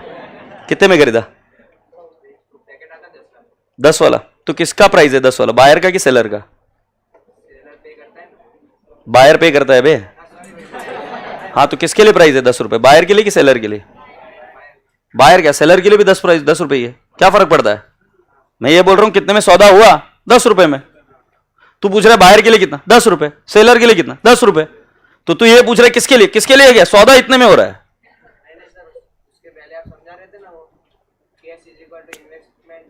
अरे ये रहा बाबा, ये रहा, cash is equal to investment plus interest. तो यही पूछ रहा है ना कैश किसके लिए है? तो मैं पूछ रहा हूं जब बॉर्नविटा खरीदी किया तो ये वो कैश किसके लिए है? दोनों के लिए, वैसे ही दोनों के लिए। भाई ज्यादा सोच मत, ओवर थिंकिंग बैंड बजा देगा, क्योंकि ये तो क्वेरी मेरे दिमाग में भी नहीं आ सकती। तो समझ रहा है क्या? मैं बहुत कोशिश करता हूं कि बच्चों के लेवल तक जाऊं, बट तू इतना ओवर थिंकिंग करेगा ना तो बैंड बज जाती है। कॉमर्स बच्चों की एक प्रॉब्लम होती है, बहुत ओवर थिंकिंग। कैश किसके लिए? तुम कॉमन सेंस लगाओ, बायर और सेलर के लिए दोनों के लिए एक ही है ना। तुम जाके बुक खरीदोगे, दोनों के लिए एक ही प्राइस है ना, समझा कि नहीं? हाँ, तो ये ट्रांजैक्शन बता रहा हूं कि कैश अकाउंट किसको फॉलो करेगा तो कम इंटरेस्ट, इन्वेस्टमेंट किसको फॉलो करेगा तो एक्स इंटरेस्ट। और एक्स इंटरेस्ट क्यों? क्योंकि वो एक्सक्लूडिंग इंटरेस्ट है, तो इंटरेस्ट भी देना पड़ेगा। वो कॉन्सेप्ट वो पेंटर वाला। Agreed? Yes. So I hope everyone has understood. Agreed? Can I proceed now? बेटा, इन्वेस्टमेंट क्या है? असेट है, लाइबिलिटी है, इनकम है, एक्सपेंस है, कैपिटल। साइंस बैकग्राउंड बच्चों ये तो समझ में आ जाता है कि इन्वेस्टमेंट क्या है। असेट है, मेरे पास गोल्ड है, असेट है, मेरे पास घर है, असेट है, मेरे पास शेयर्स है, असेट है। पॉइंट 1 क्लियर। पॉइंट 2, असेट को डेबिट बैलेंस होता है। तुम पूछो क्यों? रूल है। Electron has got negative charge, why? Rule है। So science background you can not argue with me. ऐसा कैसा, ऐसा है, ये रूल है। These are some of the principles of account. So मैं बोल रहा हूं असेट को डेबिट बैलेंस है। एग्रीड? यस। शक्कर को कौन सा बैलेंस है? मीठा, तुम्हारे जैसा। पराठे को कौन सा बैलेंस है तुम्हारा इसमें? करारा। ठीक है, करारा, whatever. I am just trying to explain you कि तुम्हारे कोई बैलेंसेस है। जैसे शक्कर कैसे होती है? मीठी होती है। असेट कैसे होता है? डेबिट बैलेंस होता है। तो मुझे बताओ, और शक्कर डाली तो क्या होगा? और मीठा होगा ना। वैसे ही और असेट डाली तो असेट क्या होगा? बढ़ेगा। यस और no? So I am just trying to explain you कि एसेट को डेबिट बैलेंस होता है। जब मैं इन्वेस्टमेंट बाय करता हूं तो मैं एंट्री करूंगा investment account debit to cash oblique bank account. से यस? और मैं इधर लिखूंगा, ये एंट्री आपको सिखाई गई थी सुंदर टीचर द्वारा। झूठ बोलती थी सुंदर टीचर। सुंदर टीचर क्यों झूठ बोलती थी पता है क्या? ये कैश क्या पे कर रहा है? It is paying 2 things, one is investment and the other one is what? Interest. And which interest? Accrued interest. ये तो अभी थोड़ी देर पहले हमने बात करी। सही है सर? नो? सो राजा बेटे, अरे बराबर है ना बात करा। कैश किसको फॉलो करता है? देखो, कैश फॉलो करता है कम इंटरेस्ट को। कम इंटरेस्ट मतलब क्या? Ex interest plus interest. यही चीज मैंने ऊपर भी बताई थी, cash is equal to investment plus interest. क्योंकि बाय सेल कब होता है? ड्यू डेट के बीच में कभी भी होता है, बट ड्यू डेट के बीच में कभी भी हुआ तो जो इंटरेस्ट जिसको बिलोंग करेगा उसको ही मिलना चाहिए। तो जो सौदा होता है वो किस पर होता है? कैश, जिसमें इन्वेस्टमेंट की भी अमाउंट देते हैं और किसका देते हैं? जो अभी तक का एक्रूड इंटरेस्ट है वो। यस और नो? सो बेटा जी, जो सुंदर टीचर बचपन में एंट्री सिखाती थी ना, investment to cash oblique bank, वो झूठ है। एक्चुअल वो एंट्री अभी चेंज हो रही है और वो एंट्री बनी investment account debit, in the bracket I will write down x interest. तुम बोलोगे इसको डेबिट क्यों किया? क्योंकि इन्वेस्टमेंट को कौन सा बैलेंस होता है? डेबिट। जब वो बढ़ रहा है तो हम उसको क्या करेंगे? डेबिट। फिर मैं लिखूंगा interest account debit, in the bracket क्या लिखूंगा? Accrued interest. और फिर क्या कर दूंगा? To cash oblique bank account क्या कर दूंगा? Cum interest. Have you all understood the entry? बस समझ लो, तुम्हारे पास जो कॉन्सेप्ट्स आया है उन कॉन्सेप्ट से तुम अब इसको बहुत बेहतरीन बिल्ड कर दोगे और पूरा इन्वेस्टमेंट अकाउंट बना लोगे. तो मैं पूछना शुरू करूं? सुंदर टीचर ने बचपन में इन्वेस्टमेंट की एंट्री कैसे सिखाई? Investment to cash. तुम क्या येड़े थे? इन्वेस्टमेंट टू कैश बोल देते. फाइनल अकाउंट में तो तुम कितने येड़े बने होंगे. वहां पर देखते थे 10% इन्वेस्टमेंट, तुम बोलते थे, चिल्लाते थे, मां हिडन एडजस्टमेंट हिडन एडजस्टमेंट. फिर मां भी बोलती थी जाके देखो इंटरेस्ट कितना है. तुम निकालते थे मैम 6 मंथ्स का ही है मैम. फिर मैम बोलती थी और 6 महीने का ऐड कर दो. किस पर ऐड करते थे मालूम? कितने गधेड़े थे जो इन्वेस्टमेंट की अमाउंट रहती थी उसी पर कर देते थे. आज जाके पता चला कि साला इंटरेस्ट उस पर निकलता ही नहीं था. सुंदर टीचर झूठ बोलती थी.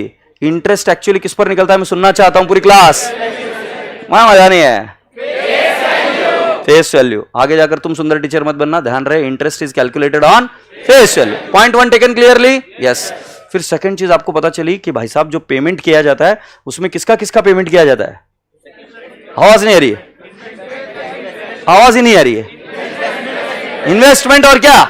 इंटरेस्ट का. इंटरेस्ट कौन सा? Accrued interest. तुम्हें आज ये लॉजिक भी पता चला कि सर इंटरेस्ट अक्रूड कैसे हो गया? अक्रूड इंटरेस्ट इसलिए हो गया बेटा क्योंकि ट्रांजैक्शन ड्यू डेट के बीच में कभी भी होती है और कंपनी कब इंटरेस्ट देती है? Only on due date. कभी भी इंटरेस्ट मिलता है सब बकवास है. ऐसा होता ही नहीं. एक भी ट्रांजैक्शन नहीं होती. तुमने कॉन्ट्रैक्ट एक्ट पढ़ा? नहीं होता ऐसा भाई साहब. किसी को सैलरी भी मिलती है तो ड्यू डेट के दिन ही मिलती है. Happy? Now will progress to the third part and I said you. तो फिर एंट्री कैसे बनेगी? तो हमारी एंट्री बनेगी investment account debit which price. मैं जाऊंगा नहीं आगे, मुझे मजा नहीं आ रहा, तुम बोर कर रहे हो. Interest account debit which amount? अबे इंटरेस्ट पूछ रहा हूं, अक्रूड इंटरेस्ट. सो वापिस से investment account debit which price? Interest account debit which price? Accrued interest. To cash account which price? One more time can we do it? एक बार जोश भर लो, सीधे बैठ जाओ. हाँ. Investment account debit which price? Interest account debit which price? To cash oblique bank which price? Thumbs up. भारी भारी भारी. ये एंट्री एक बार लिख कर ले लो बेटा. ये ली क्या आपने एंट्री? कितने बच्चों को लिखना बाकी है? हाँ, राइट इट डाउन.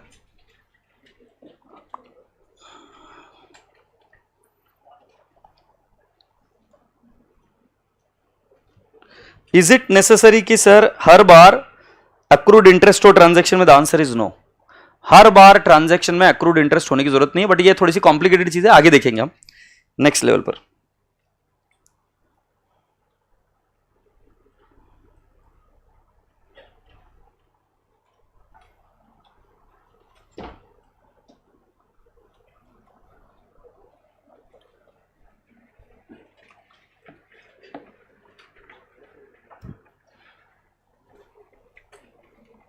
बेटा मेरा कोशिश रहता है हमेशा कि मैं कोई टॉपिक पढ़ाऊं ना तो उस टॉपिक को इस तरीके से पढ़ाऊं कि आपको उसका प्रैक्टिकल एस्पेक्ट क्लियरली समझ में आ जाए.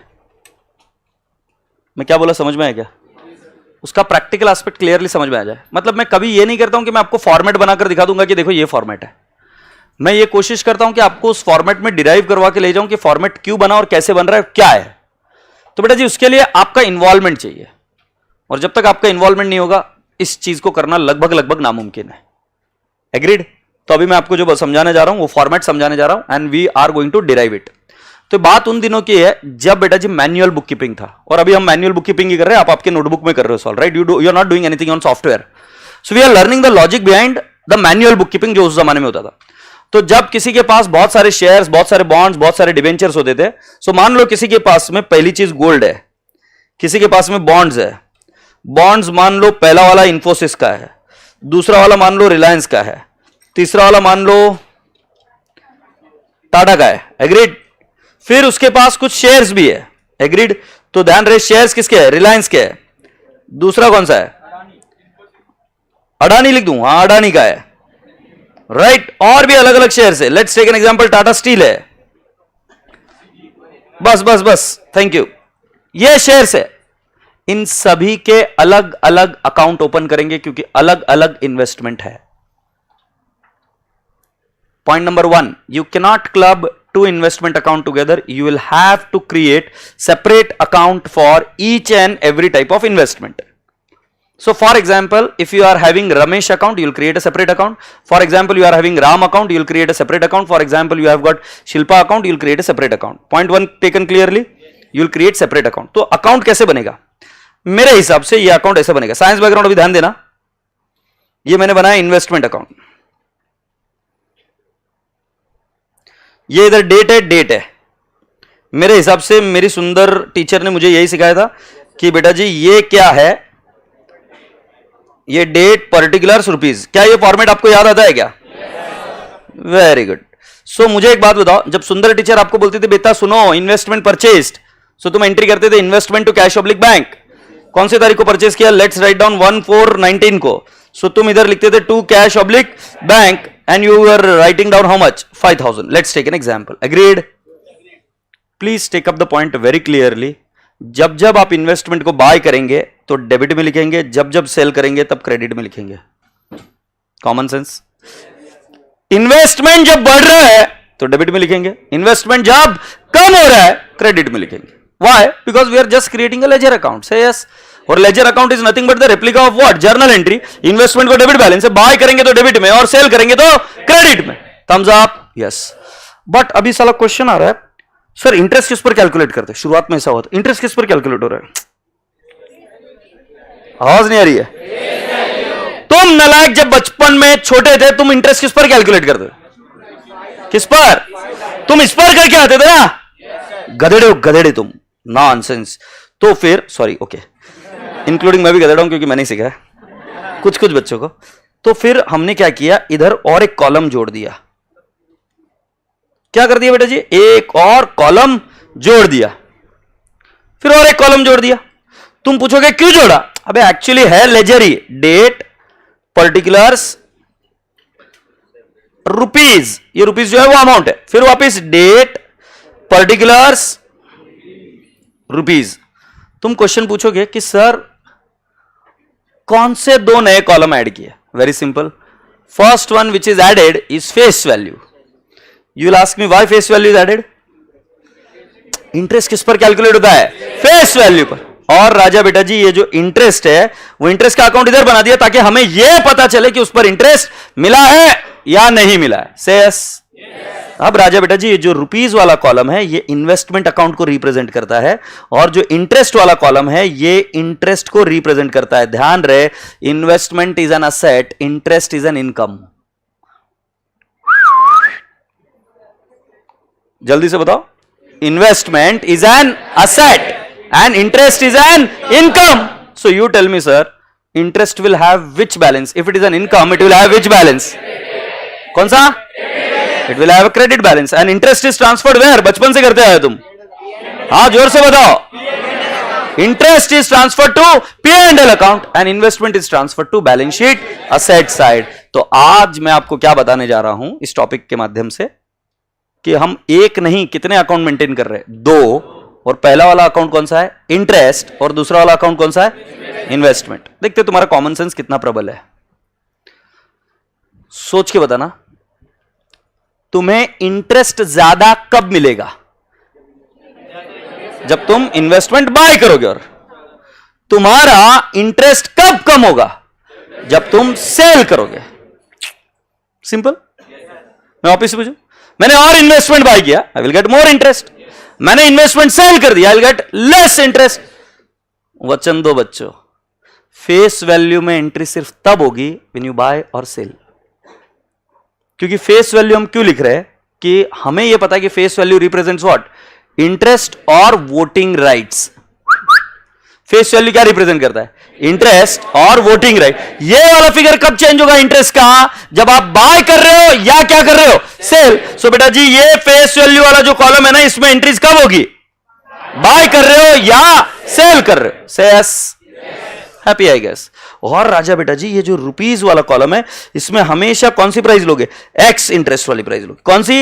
X. Why ex? Because it is representing what? Investment का. जल्दी से पूरी क्लास बताओ, एक्स क्यों लिखेंगे? Because it is representing what?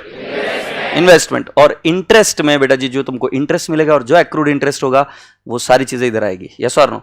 So can we write down the format once and फिर उस फॉर्मेट को थोड़ा सा ओरली डिस्कस कर लेंगे ताकि हमारा इसमें कोई कंफ्यूजन नहीं रहे कि कहां पर क्या चीज आती है। Are we ready? So write down boys and girls, girls and boys. ये इन्वेस्टमेंट अकाउंट इस तरीके से होता है।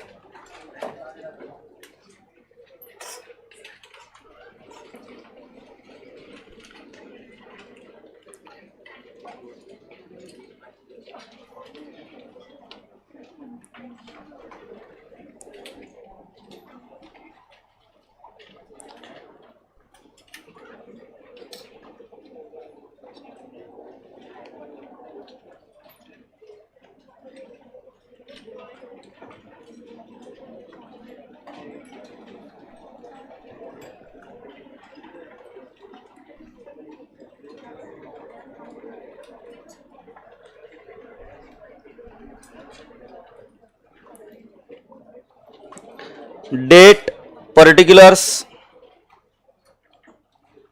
face value, interest, amount. Date, particulars, face value, interest and amount.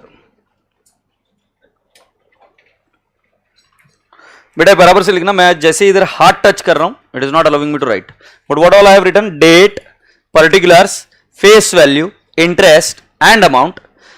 Credit side में भी date, particulars, interest, face value, interest and amount. I am requesting everyone कि 4 line या 5 लाइन का ही बनाना है, ज्यादा नहीं, और इस फॉर्मेट को भी हम डिस्कस करेंगे। Is that okay? With rules we will keep on understanding. Science background तुमको ऐसा, तुम सोचोगे इसमें क्या लॉजिक है कि ऐसा क्यों, तो मैं आपको कुछ चीजें समझा के भेजता हूं साइंस बैकग्राउंड को। यहां पर हर चीज के कुछ बैलेंसेस होते हैं जो डिसाइडेड होते हैं, और वो बैलेंसेस के वजह से अगर हम बोल रहे कि इन्वेस्टमेंट को डेबिट बैलेंस है, तो जब भी हम उसको बाय करेंगे या वो बढ़ेगा हमारे बुक्स में, हमको उसको डेबिट करना पड़ेगा, और जब भी वो सेल होगा तब हमको उसको क्या करना पड़ेगा, क्रेडिट। जैसे कैश का बैलेंस है तुम्हारे जेब में, जब भी तुम्हारे पास और कैश आएगी तो तुम्हारी कैश बढ़ेगी, जैसे ही तुम्हारी कैश कम होगी, व्हेन यू पे इट आउट, वो कैश कम होगी, तो वो बैलेंस ही है ना। तुम नंबर्स में देख रहे हो, मैं डेबिट क्रेडिट की भाषा में बात कर रहा हूं। Agreed? Can I go ahead now? So सुनिए मेरी बात ध्यान से बेटा जी। First one, write down face value, column face value, column face value. अब इसके नीचे कि हम कौन सी चीज में क्या क्या लिखने वाले, कॉलम फेस वैल्यू। समझ में आया मैं कैसे डिफाइन कर रहा हूं? अभी मैं एक एक कॉलम के बारे में बात कर रहा हूं फेस वैल्यू में।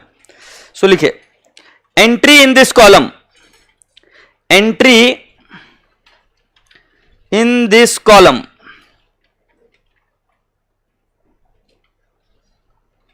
can be done only when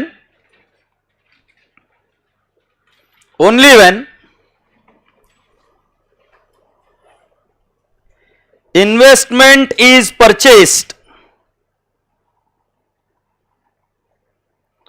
or investment is sold. Entry in this column can be done only when investment is purchased or investment is done, or sorry, investment is sold. Point number 1 clear? Second, column number 2, that is what? Investment, जो rupees का column है ना, वो rupees का column है ना, वो वाला। सो लिखिए, entry is done, entry is done on debit side, entry is done on debit side when investment is purchased. Entry is done on the debit side when investment is purchased, and on credit side,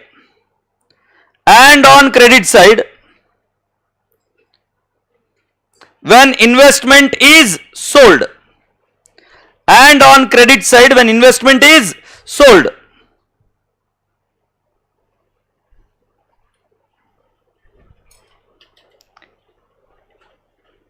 Write down the next thing.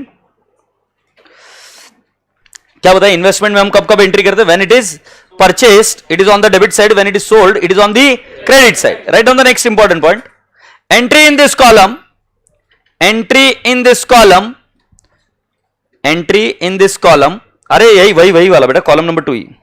Entry in this column is always done at, is always done at, बोलो कौन सी price, मैंने ऐसे बताया, मैंने कोई price का नाम दिया था, पूरी क्लास जोर से नहीं बताएगी. मैंने क्या बोला, इन्वेस्टमेंट में कौन सी प्राइस पर हम एंट्री करते हैं, एक्स इंटरेस्ट. सो लिखिए always the entry is done at ex interest.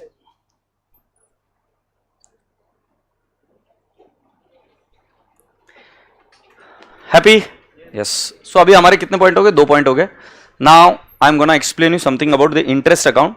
So column number 3 लिखिए, कॉलम नंबर 3, जितना अभी तक हमको पता है उतना ही लिखेंगे. Column number 3, interest here is an income, interest here is an income, interest here is an income. Interest यहां पर क्या है, ये इनकम है. And where will it get transferred, P&L. So write down, income will get transferred to, income will get transferred to, income will get transferred to P&L account.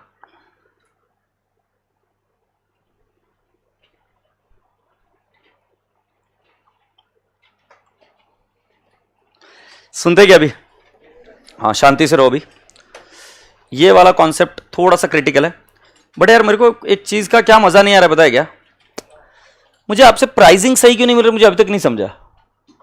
Investment किसको follow करता है, ये क्यों नहीं हम एग्री कर लेते एक बार में कि इसके बाद में अभी कभी भी पूछूं तो इन्वेस्टमेंट कॉलम में कौन सी प्राइस आएगी, एक्स इंटरेस्ट. ये बात मानना पड़ेगा बॉस, क्योंकि मैं कैलकुलेशन सिखा दूंगा, बट तुम हर बार अगर अलग अलग वर्ड बोलोगे, जैसे छोरी बोलती फेस वैल्यू, फेस वैल्यू कैसे, फेस वैल्यू मैंने कितना प्रेम से बोला, सिर्फ डिविडेंड और वोटिंग राइट के लिए.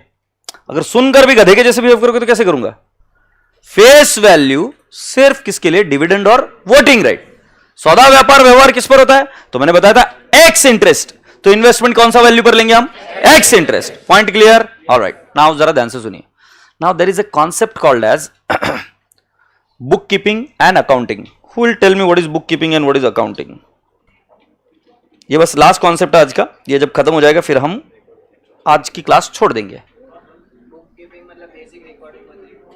बुक कीपिंग मतलब basic recording, yes.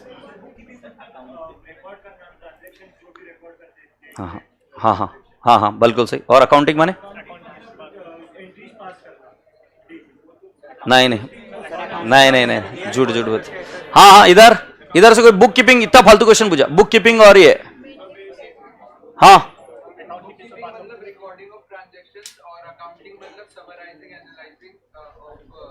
very good, but can you give me an example of it, if you were to see in the real life bookkeeping and accounting. तो ये क्या बोला, bookkeeping माने day to day recording of the transaction, और accounting माने summarising, finalising, right, interpreting, analysing, this all things come into accounting. So can I ask you one thing, can you give me an example of this.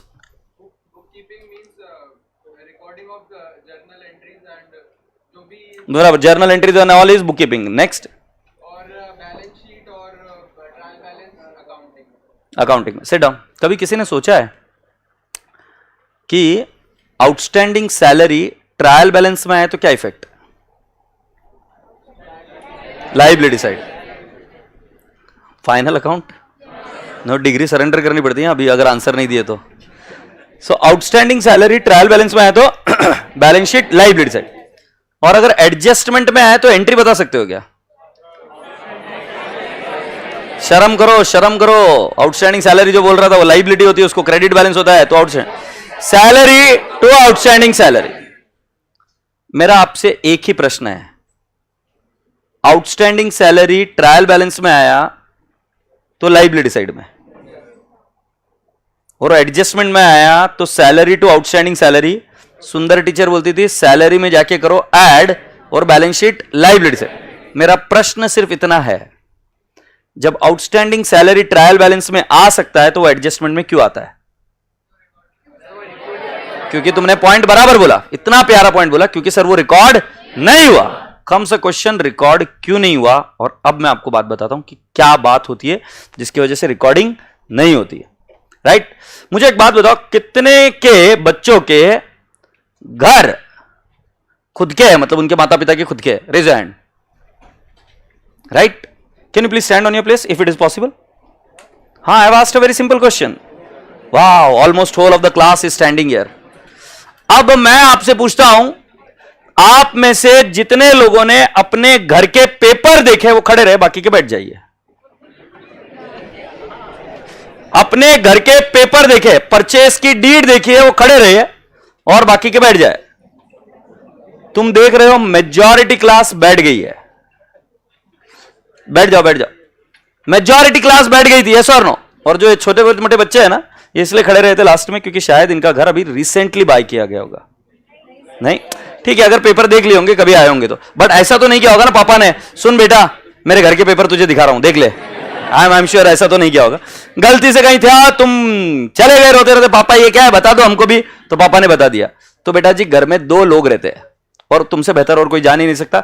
एक जिसकी इज्जत नहीं होती वो तुम, और एक जिसकी बहुत इज्जत होती है बापू।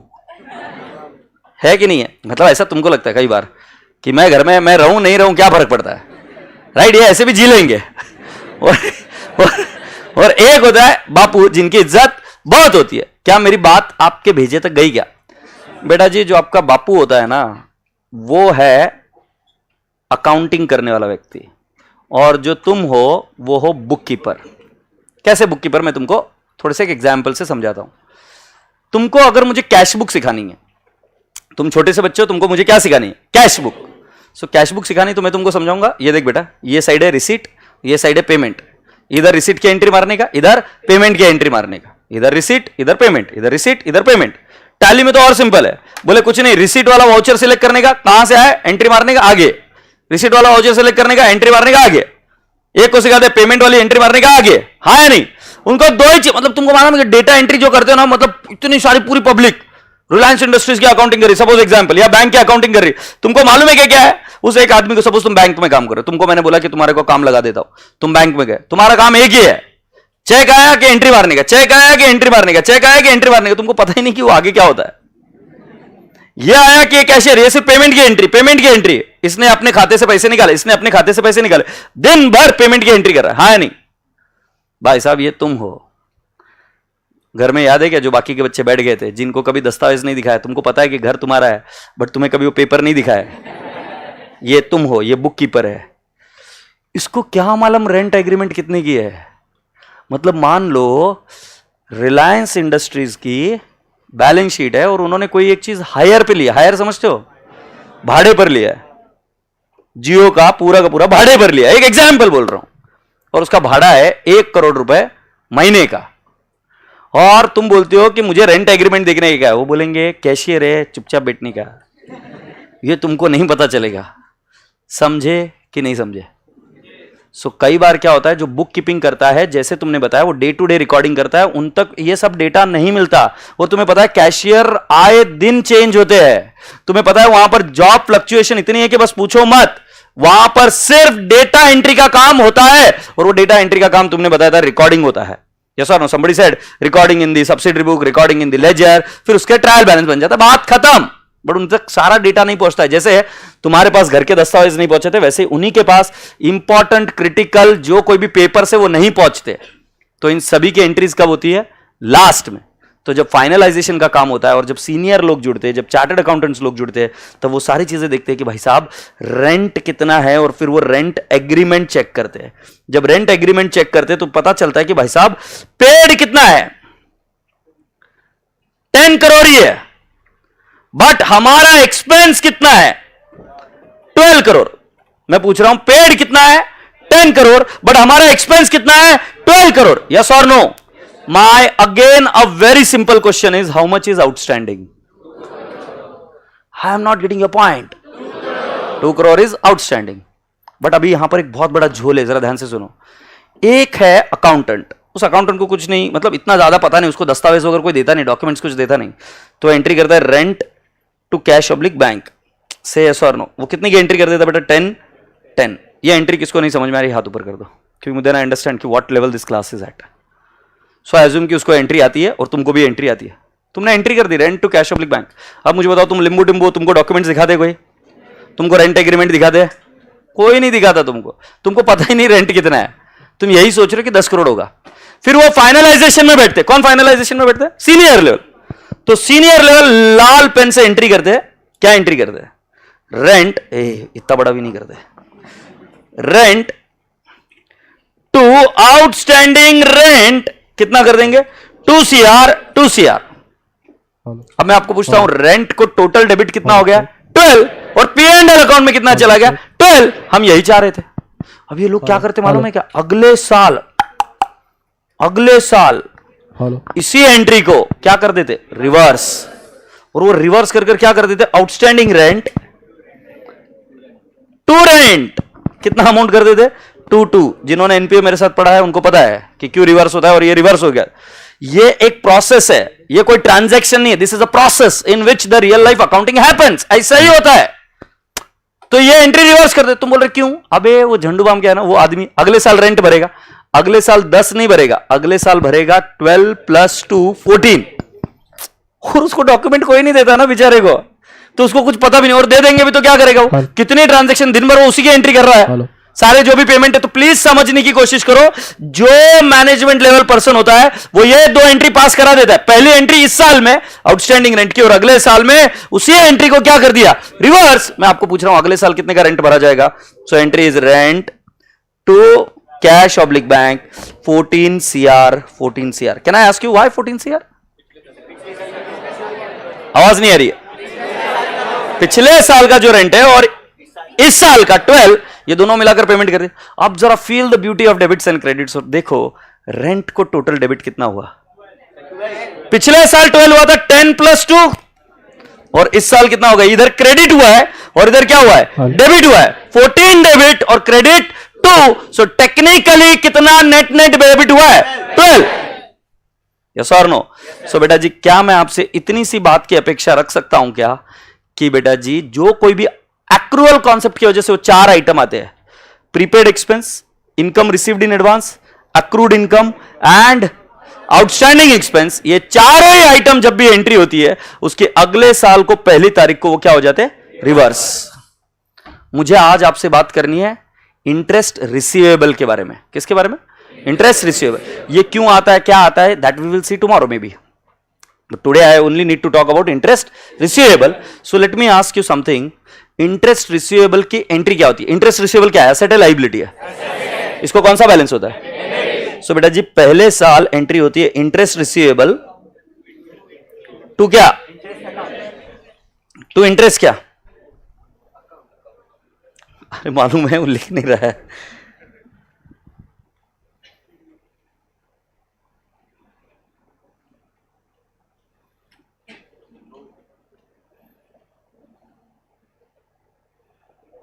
Interest receivable to what? Interest receivable to interest. Are you all clear and happy about it? I am saying you, यही एंट्री अगले साल रिवर्स हो जाती है, और ये एंट्री क्या बनती है? Interest to interest receivable. Say yes. तुम अगर पूछोगे सर ट्रांजैक्शन क्या? ट्रांजैक्शन है, this is the process which I have explained with the help of rent. ऐसा ही हुआ था ना, आउटस्टैंडिंग रेंट था, और आउटस्टैंडिंग रेंट की एंट्री क्यों रिवर्स हुई अगर तुम मुझे पूछोगे? तो कोई ट्रांजैक्शन ही नहीं है। बस प्रॉब्लम क्या है कि वो बुक कीपर को पता ही नहीं रहता कि रेंट कितना है साल भर का। तो जब पहली वाली एंट्री तुम रिवर्स कर देते हो, जब वो 14 भरता है तो ऑटोमेटिकली बेटा जी 12 की एंट्री होती है। ऐसा होता है। यस और नो? राजा बेटा जी मुझे जल्दी से बता दो, इंटरेस्ट रिसीवेबल को कौन सा बैलेंस? इतना सा बताने के बाद में हम आज आगे बढ़ेंगे। आवाज नहीं आ रहा, मजा नहीं आ रहा। डेबिट एंट्री बता दो। तुम देखने आए मुझे? टोपी टोपी है, देखने आए? नहीं, उसके पैसा लगता अलग, बोला तो नहीं लगता। एंट्री बोलना लाइक पूरी क्लास एंट्रीज बताओ। Interest receivable to interest. Okay, मुझे अब दूसरा बता दो, अगले साल यही एंट्री क्या हो जाती है? क्या एंट्री होती है? Interest to interest receivable. Now if you ask me what is the reason, it is a process. Happy? All right, so it's time that we revise from point 1 to so far हमने क्या क्या पढ़ा था आज. Is that okay? Investment कितने type के? नहीं, तुम बुक किसने बंद करने बोला? नहीं, सीधा रहने दे. मुझे बताओ इन्वेस्टमेंट कितने टाइप के? पहला वाला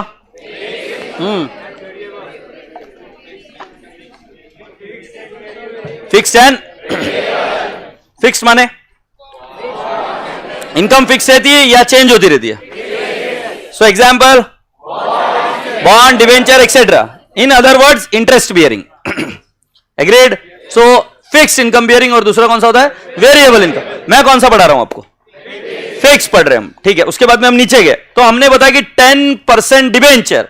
सो 10% रिप्रेजेंट्स व्हाट? इंटरेस्ट. डिवेंचर हमारा क्या है? इन्वेस्टमेंट. और जो उसकी अमाउंट है वो कौन सी प्राइस है? कितना प्यारा है. पूरी क्लास क्यों नहीं बता रही है? वचन दो मुझे. इन्वेस्टमेंट हमेशा कौन सी प्राइस पर होता है? X interest. एग्रीड? ये फेस वैल्यू पर क्या निकलता है? डिविडेंड या वोटिंग राइट और इंटरेस्ट. बट बेटा अभी हम बॉन्ड्स की बात करें तो हम क्या बोलेंगे? सिर्फ एक ही शब्द, इंटरेस्ट. तो फेस वैल्यू पर क्या निकलता है? इंटरेस्ट. आइला, मुझे एक बात बताओ, हम टोटल पैसा कितना देते हैं उनको?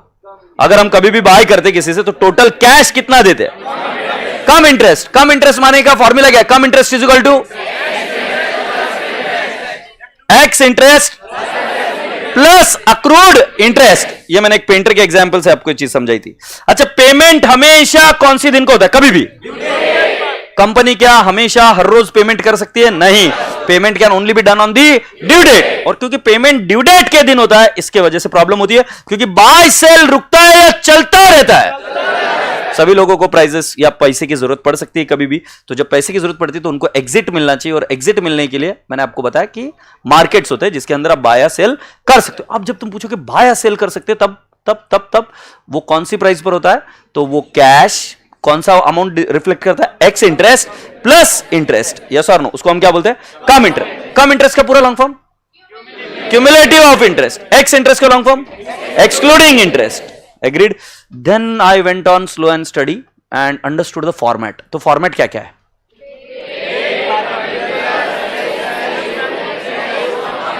Date, particulars, face value, interest, amount. Similarly, date, particulars, face value, interest, amount. मैं आपसे ये पूछना चाहता हूं कि इन्वेस्टमेंट जब बाय करेंगे तो कौन से बाजू में आएगा?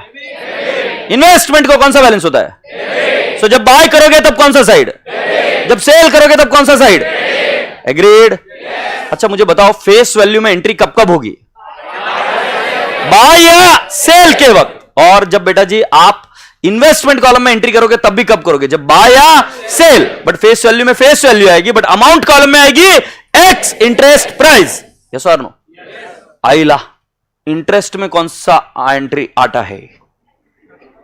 इंटरेस्ट. अक्रूड इनकम या इंटरेस्ट की एंट्रीज आती है वो मैंने अभी तक समझाई नहीं. बट एक बात बताओ, इंटरेस्ट कौन सा अकाउंट है? इनकम, एक्सपेंस, असेट, लायबिलिटी क्या? सो इंटरेस्ट अकाउंट कहां ट्रांसफर होता है? P&L account. But investment account कहां कैरी फॉरवर्ड होता है? Balance sheet, asset side. Do you all agree? फिर हमने ये चीज देखने की कोशिश करी कि राजा बेटा जी ये आउटस्टैंडिंग इंटरेस्ट का माजरा क्या है. तो मैंने आपको एक कॉन्सेप्ट समझाया. उस कॉन्सेप्ट के अंदर मैंने बताया एक्रूअल से जितनी भी चीजें जनरेट होती है, वो 4 चीजें, वो अगले साल की पहली तारीख को क्या हो जाती है? रिवर्स. मुझे इस टॉपिक में सिर्फ एक ही कॉन्सेप्ट चाहिए उसका, और वो कौन सा है? Interest receivable. तो मैंने आपको पूछा इंटरेस्ट रिसीवेबल की एंट्री क्या है? Interest receivable account debit to. और बेटा जी नेक्स्ट एंट्री क्या करोगे? Interest to interest receivable. ये एंट्री ऑटोमेटिकली क्या हो जाती है? रिवर्स. तो कल मैं इस चीज पर चर्चा नहीं करूंगा कि क्यों रिवर्स होती है. ये मैंने आपको वो कॉन्सेप्ट समझाया बुक कीपिंग और अकाउंटिंग का, और ये क्या है? प्रोसेस. अब मैं आप सभी लोगों से एक विनती करूंगा कि अगर आपकी कोई क्वेरी है तो पूछ लीजिए पहले. बुक बंद नहीं करने के भाई, मैं बोलेगा तब. मैं अभी पूछ रहा हूं कोई क्वेरी है क्या? पूरी क्लास क्लियर है? Now I need to ask you second point. शुरुआत में मैं स्लो रहता हूं, but I make it a point कि इधर उधर कोई गिरा हुआ है, कॉन्सेप्ट में कहीं पर भी थोड़ी सी भी गुंजाइश ना हो. एक बार कॉन्सेप्ट बिल्ड हो जाएंगे उसके बाद में हम स्पीड पकड़ना शुरू करते जब हम प्रॉब्लम सॉल्व करते. देखो हमेशा रूल क्या रहेगा क्लास का? Concepts will be extremely slow. So that everyone is together, और वो बोल ही नहीं सकता कि मेरे को समझा नहीं। भागने का मौका नहीं देने का उसको कमीने को। वो क्या बोलता है, मेरे को समझा ही नहीं। ऐसा अभी मैंने पूछा, मेरा काम था कि कोई क्वेरी है क्या, अगर तुम हाथ ऊपर करते तो मैं समझाता। हाँ, तुम अगर इधर ये रहते कि ध्यान नहीं है तो शायद गाली भी मारता, बट समझाता। एक वो प्रोसेस हो जाने के बाद में कॉन्सेप्ट एक बार क्लियर हो गया, फिर उसको इंप्लीमेंट करा के दिखा दिया, तो अगले लेवल पर मेरे को ये नहीं चाहिए कि मेरे को समझाना इसलिए मैं नहीं कर रहा हूं, फिर तो आलसी है इसलिए नहीं कर रहा है। एग्रीड? तो हम काम क्लास में कैसे करते हैं? Concepts will be extremely slow. जैसे ही कॉन्सेप्ट्स क्लियर हो जाते हैं, एक हाथ दो प्रॉब्लम सॉल्व कर कर दिखाई जाएगी, और फिर आपको बोलना पड़ेगा, हमको बताना पड़ेगा कि तुम्हें भागना पड़ेगा, तुमको ये सॉल्व करना in the given time limit. और ये सब चीजें एकदम परफेक्ट बैठ जाएगी। जैसे अभी मैं आपको पूछता हूं, इन्वेस्टमेंट में बाय किया तो कौन से साइड में, सेल किया तो कौन से साइड में, इंटरेस्ट किस पर कैलकुलेट होता है, 6% बोला तो क्या होता है, rate of interest, right? Interest कौन सी तारीख को मिलता है? तुम्हारे दिमाग में रजिस्टर हो गई चीजें, बहुत स्लो स्लो स्लो कर कर मैंने चीजें रजिस्टर कर। मैं ऐसी भी लाइन बोल सकता था ना, interest can be given only on due date, but वो रजिस्टर नहीं होती है, क्योंकि तुम फिर किसी भी तारीख को इंटरेस्ट मिल सकता है ऐसा क्वेश्चन आएगा। बट मैंने आपको समझाने की कोशिश की कि कंपनी किस में बिजी है, कंपनी रियल एस्टेट में बिजी है। फिर आपको यह भी पता चलता है कि बीच में बाय सेल क्यों होता है, क्योंकि बेटा जी एग्जिट रूट चाहिए ही चाहिए लोगों को। अगर पैसा बीच में लगता है तो क्या करेंगे? At the end of the day you should have an opportunity to liquidate your asset. फिर बुक कीपिंग का लॉजिक बताया कितने लोगों के घर है और उस घर के पेपर कितने लोगों ने देखे। तो you getting my point? So this is how I enter into the particular thing practically. I would just request you that don't stay absent without a reason, कि तुमको लगता है कि ये इजीली समझ में आ जाता है। बट जहां तक का मेरा एक्सपीरियंस है 10-12 साल का, ये 10-12 साल मतलब I have been teaching for long time then that, but last 10-12 years I have been documenting the things about students, and I have realise that कि वो जब इन चीजों को लाइटली लेते हैं ना, मैं कर लेता हूं, there is where the thing starts on the problematic note. So stay present every day. आकर इधर बैठ जाओ, बाकी का मैं खींच लूंगा। मुझे जितना आज समझाना था, मैं आश्वस्त हूं कि आपको समझ में आ गया, मतलब आपके दिमाग में बैठ गई कि वो चीज कहां क्या जाती है, राइट? अब इसमें ऐसा हो सकता है कि मैं जब स्टोरी सुना रहा हूं ना, तो स्टोरी सुनाते वक्त ऐसे कई बार होता है, या मैं बिल्ड कर रहा हूं कॉन्सेप्ट, तब एक आध चीज इधर उधर रह जाती है। अपना मकसद वो इधर उधर की पड़ी हुई चीजें नहीं है। अपना मकसद क्या है कि जितनी चीजें मैंने अभी रिवाइज कराई वो है। देखो, I have read psychology a lot, and I just would like to give you simple thing about my teaching, ताकि आप और हम सेम पेज पर रहे। और ये तुम्हारे साथ हर बार होता है और हर बार होते रहेगा। There is always a communication loss, there is always a communication loss. तुमने ऐसा स्टोरी सुना होगा, मैं अगर इस बंदे के कान में कोई एक चीज बोलूं अभी इधर, और उसको बोलूं कि बोलते जा, तो लास्ट तक बोलते हुए जो मैंने इसको बोला वो भूल गया सब, वो कुछ अलग ही स्टेटमेंट निकलेगा। ये बात पता है कि नहीं पता है आपको? There is always a communication loss, always always always. इसीलिए तो कंफ्यूजन होता है, कम्युनिकेशन छूटता है। तो जब मैं क्लास में बात करता हूं, जब मैं सिर्फ रिलेवेंट बात करता हूं, तो क्या होता है, उसमें से सारी चीजें आप तक नहीं पहुंचती। और सिर्फ अगर मैं इंपॉर्टेंट बात करूंगा, तो क्या होता है, कुछ इंपॉर्टेंट पॉइंट पहुंचता है, कुछ नहीं पहुंचता है। तो इसीलिए कॉन्सेप्ट बिल्डिंग के वक्त क्या किया जाता है, इंपॉर्टेंट पार्ट के साथ बाकी का मिर्च मसाला भी डाला जाता है। सिर्फ प्रोटीन नहीं देते आपको, प्रोटीन के साथ बाकी की भी चीजें देती, तब प्रोटीन अंदर जाता है। समझे कि नहीं?